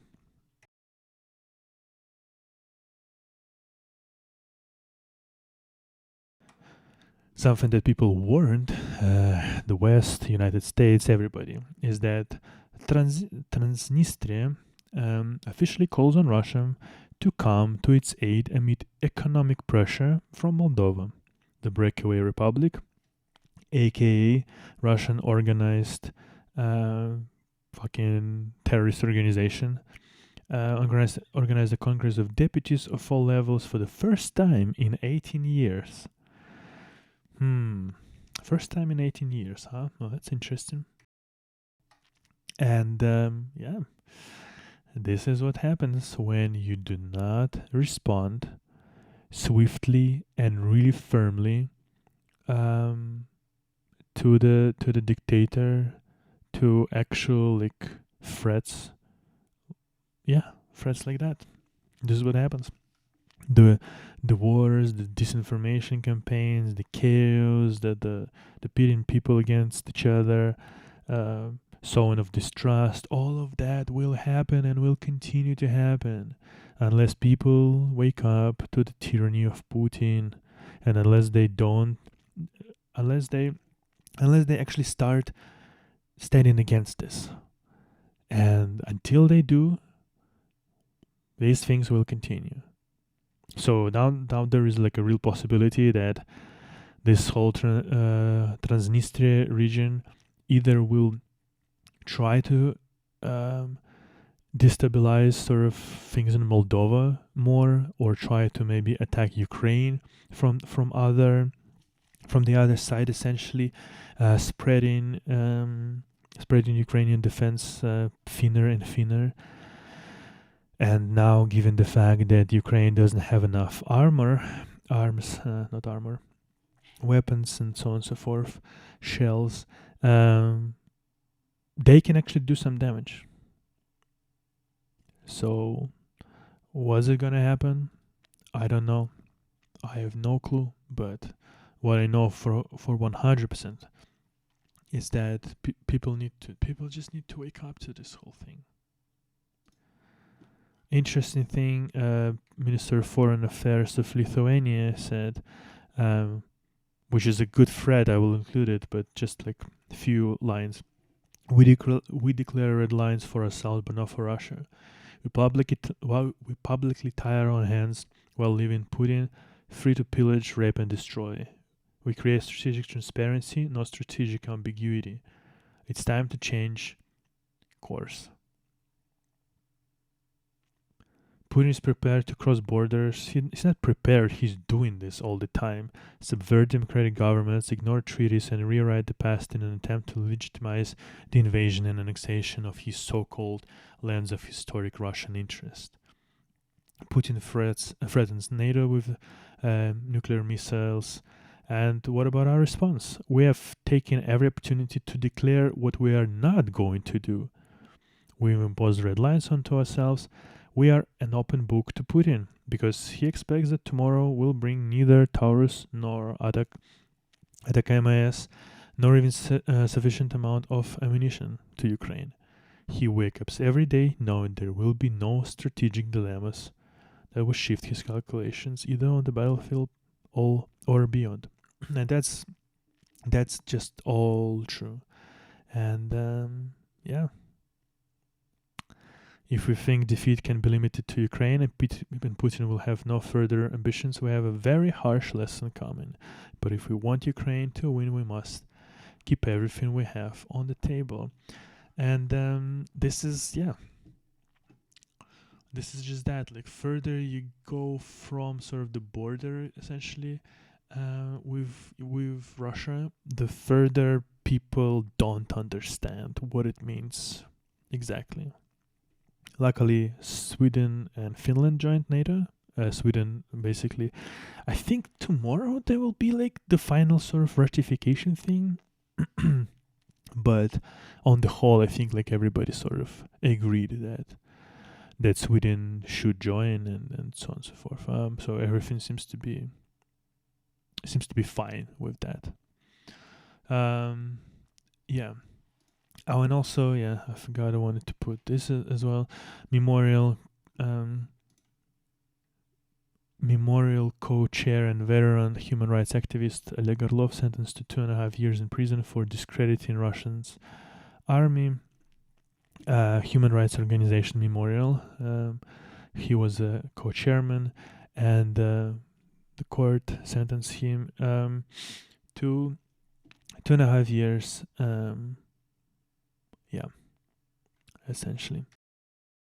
So just so we understand that it happens all the time,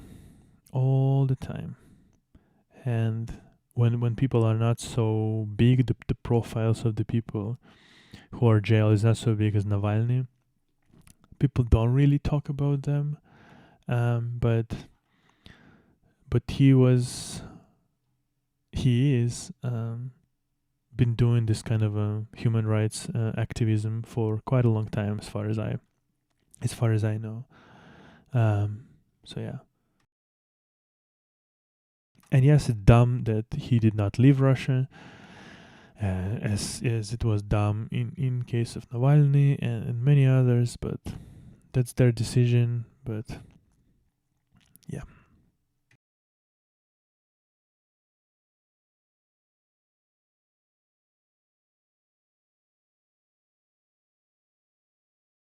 I guess let's end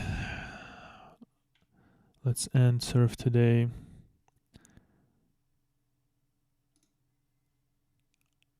Let's end today's sort of episode. Plans for Ukraine's 2023 summer counteroffensive became known to Russian Federation before they began. Intelligence chief says.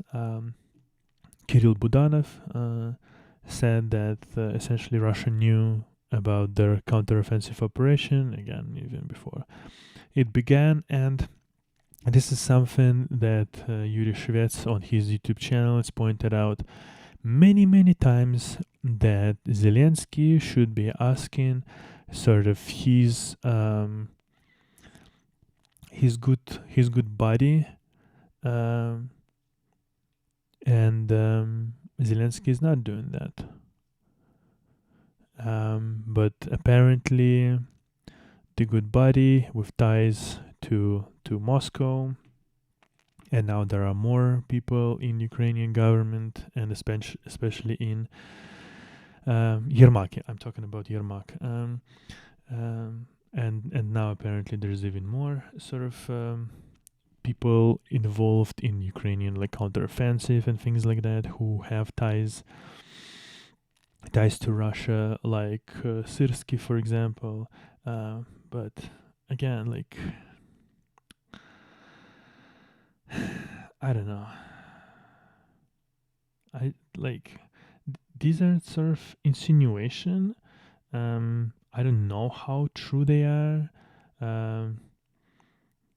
Like Andrei Yermak, for example, right? Like how true is that he is some kind of a sort of, I don't know, like double spy kind of a or something like that. But apparently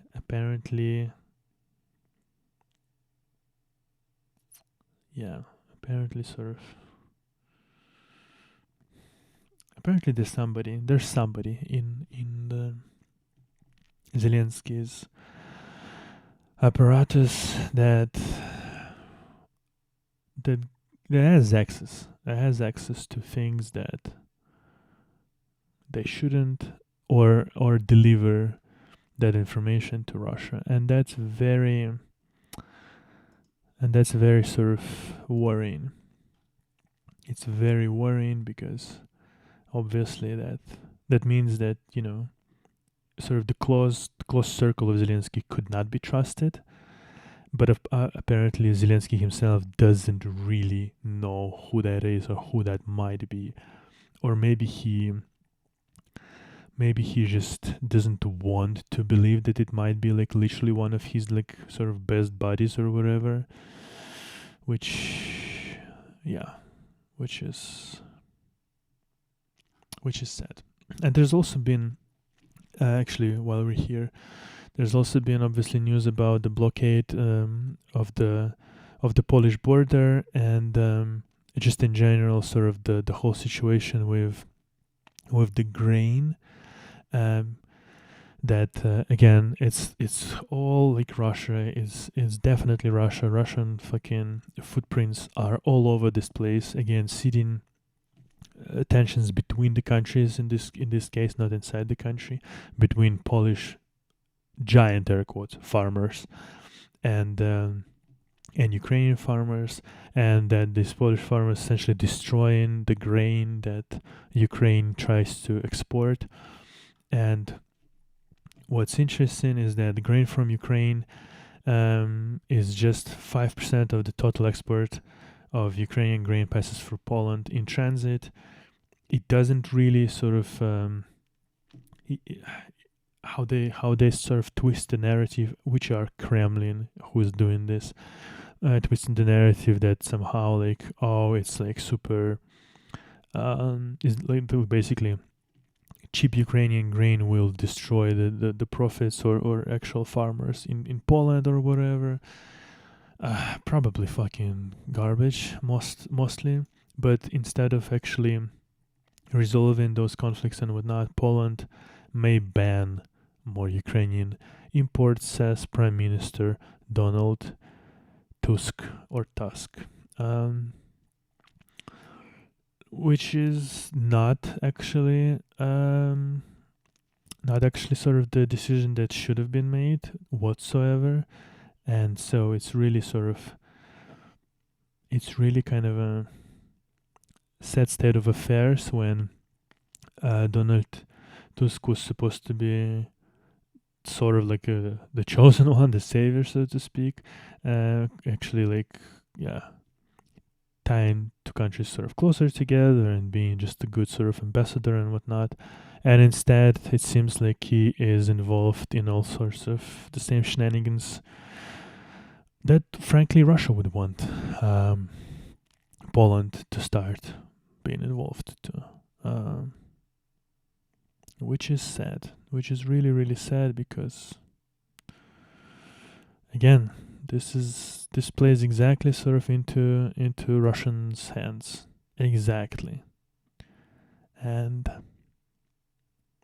it's really deeply saddening me that the world still does not how to fight essentially this whole disinformation, misinformation, and this whole sort of campaign that pits people against and countries, frankly, against each other, and yeah, and nothing changes, and yeah, nothing changes.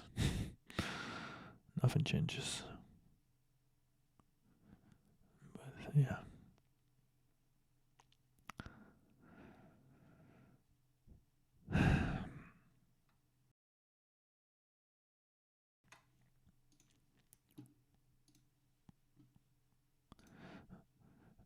Belarusians are being prosecuted for anti-war position. They've been arrested for saying glory to Ukraine or Slava Ukraini, and being put in jail for photos of Russian military sort of technique or machineries that's been sort of in Belarus or been transferring through Belarus, stationed in Belarus, and so on and so forth. Yeah, for anti-war position, have been detained no less than 1,600 people. 94 people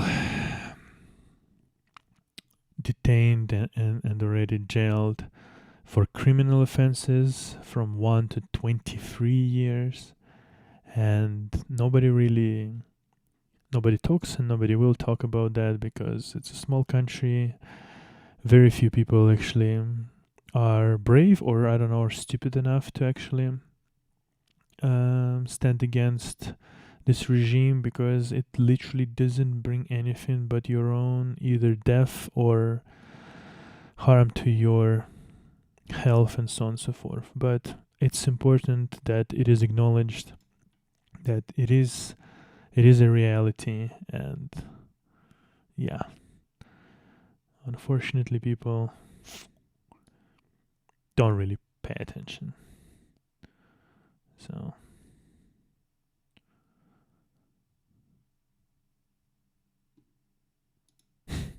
and what do you know? The fucking moron in the comment section of Twitter is destroyed Abrams tank footage, misinformation or propaganda. No, it's a fact. So what? It's a fucking destroyed tank.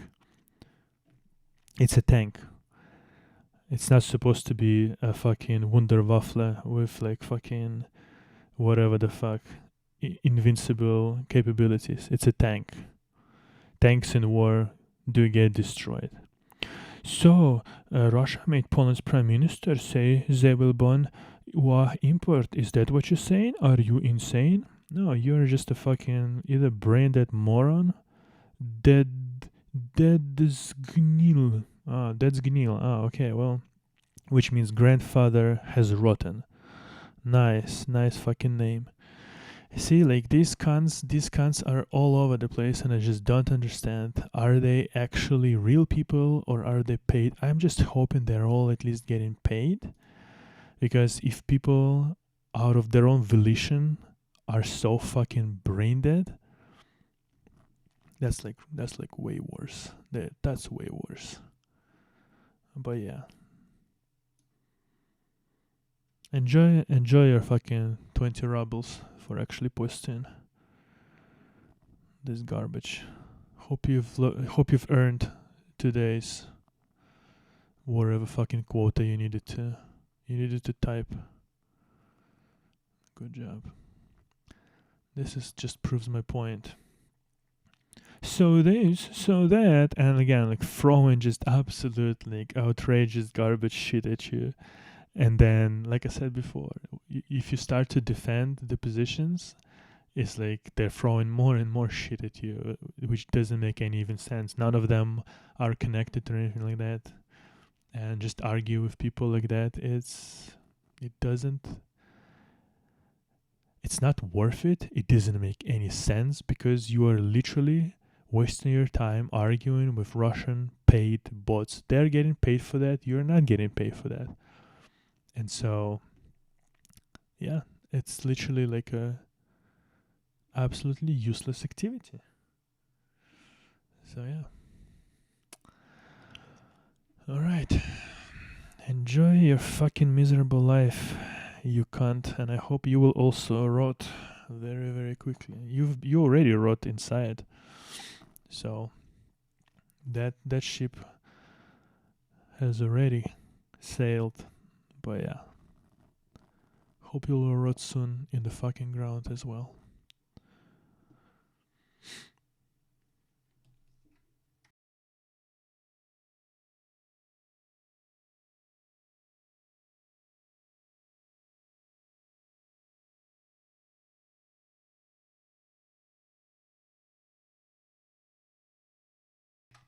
And the last for today, I guess, will be Russian Red Cross involved in systematic abuse and mistreatment of captured Ukrainians. Medusa investigation reports. Once again, I'll put the links into description,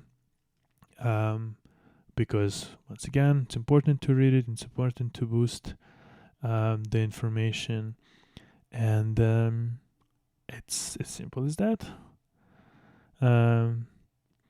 Some members openly support the war against Ukraine in occupied territories, host Ukrainian refugees together with Russian military, and so on, and so on, and so forth.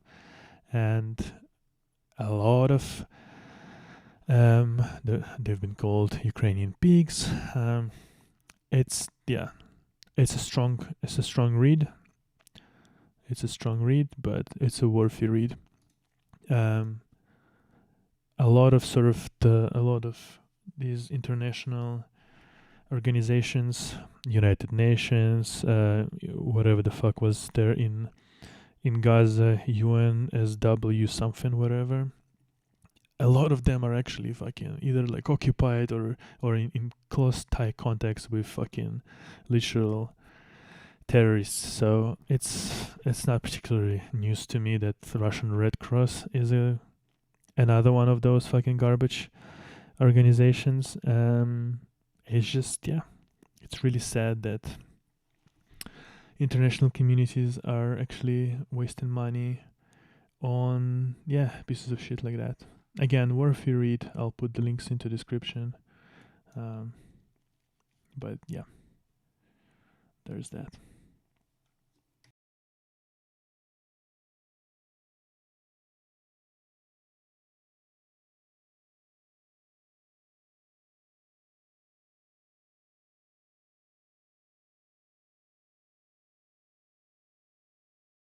Just recently, this is definitely last news. Just recently, Financial Times got secret documents from Russia with basically that describes principles of using nuclear weapons. And what's interesting is that the timing of this is really interesting.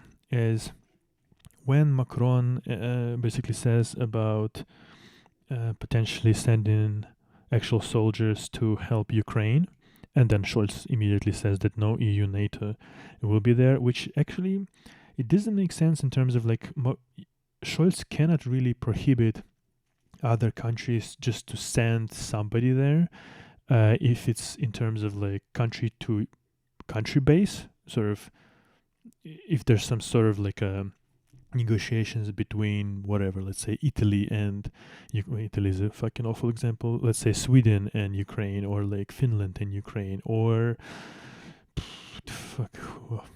Poland and Ukraine, let's say, or Lithuania and Ukraine. I don't think you can really prohibit this because it's not on the NATO base, not on the NATO level, but on the basis of like country to country, rather than the whole alliance. But when this started to happen, right, then now this Transnistria separatist region in Moldova that's solely boosted by Russia and propped by Russia, those separatists, and then now sort of seeing that Ukraine doesn't really doesn't get delivery of ammunition in the amounts that they need, and seeing that Ukrainian front lines are actually suffering, Putin obviously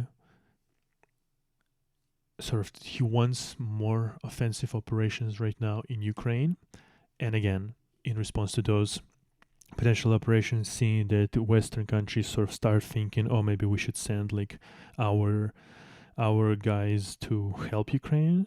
Now suddenly this whole secret document Financial Times gets, they're old, about 2008 to 14, but apparently some of them are still sort of valid in terms of like how Russia might use a conventional not conventional, tactical nuclear weapons, when sort of conventional ways of like winning the war will not be possible or feasible. What I'm saying is that if you remember first months or even the days of the war, there's been a lot of kind of a discussion and a big kind of a threat of this whole thing. Like, okay, what will happen if Russia continues to do in Ukraine whatever they're doing in Ukraine, and we decide to send our weapons there? What will happen? Will Russia nuke us? Will Russia nuke Ukraine? What will happen? Nothing happened. 2 years later, nothing of that happened. When France started delivering tanks, or at least like announced the delivery of tanks, of ammunition, of anything, really, UK did the same, US did, nothing happened. And up until this point, people finally sort of basically forgot that there was this kind of a nuclear threat. There was this uncertainty. Will Russia want Russia? The answer is Russia will not. But right now, this kind of a scare is gone already, finally.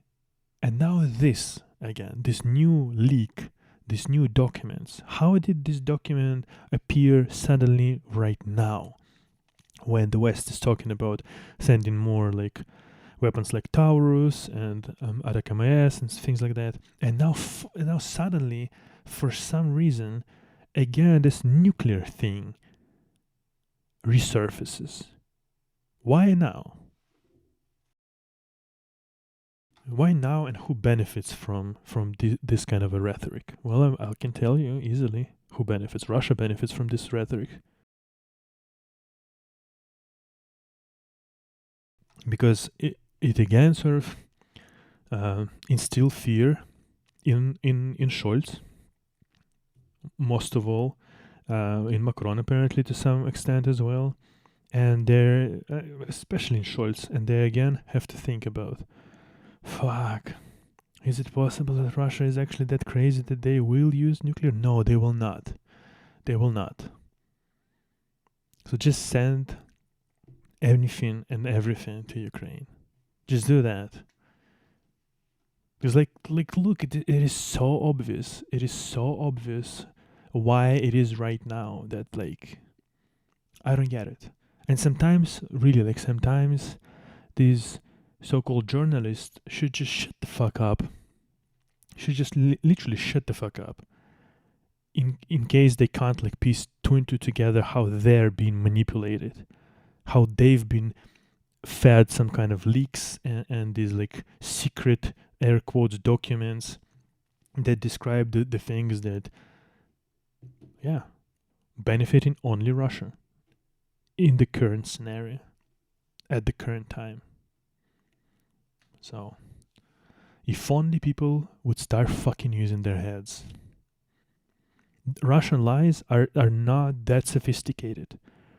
As soon as you realize and understand that Russia always lies, always manipulates, and always tries to spread misinformation, so this kind of a mistrust inside of societies, between countries, tries to divide and conquer. This is the whole fucking spiel of Russia.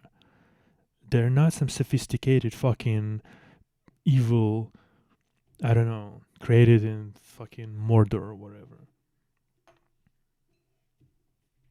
As soon as you can see what they're doing, as soon as you can see how they're using all those fucking useful tools, braindead fucking cunts like Musk, like Tucker Carlson, like fucking Lex Fridman, like all of the other pieces of shit who are Kim Dotcoms of the world and other fucking garbage human beings, who are boosting Russian propaganda and spreading Russian misinformation and Russian narratives. As soon as you see how it's done, it's so clear, it's so obvious. Yeah.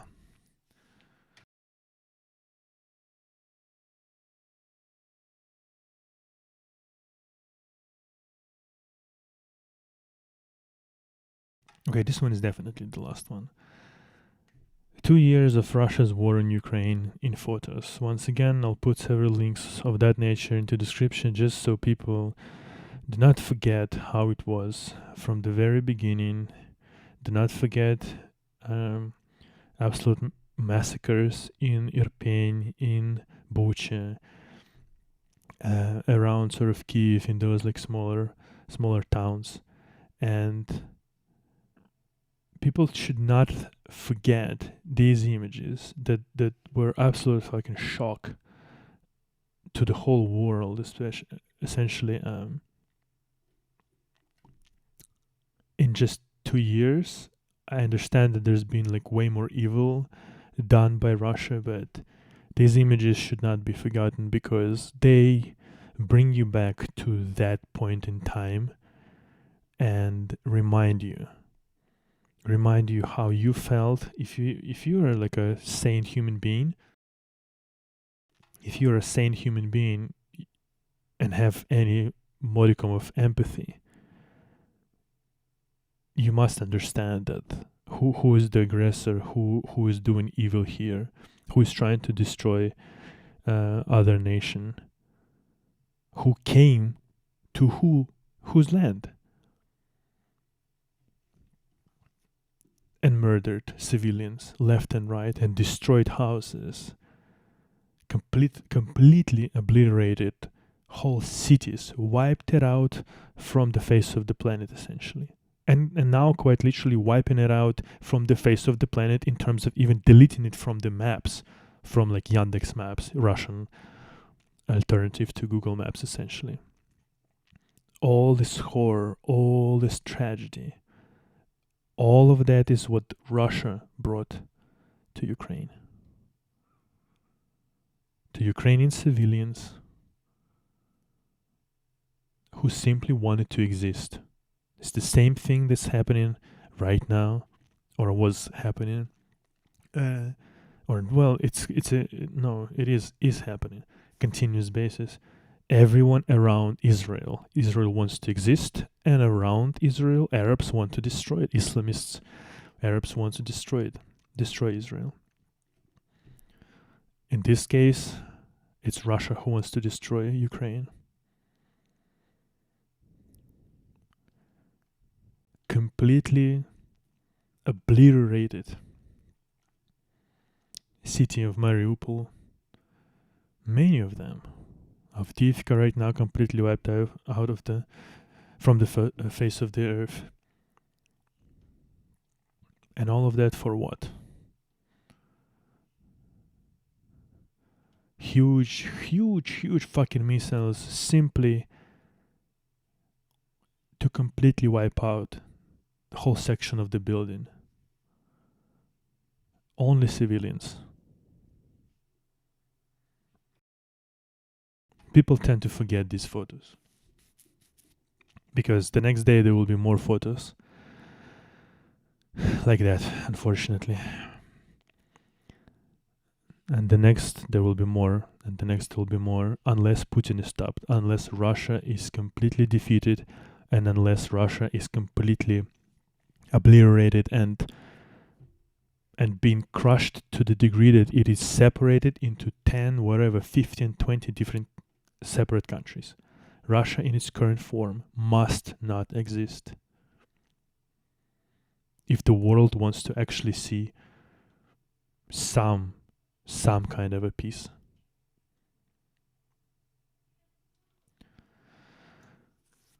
All right.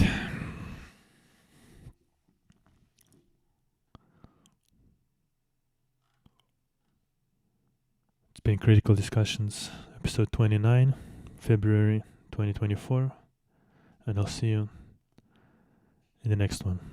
Take care. Bye.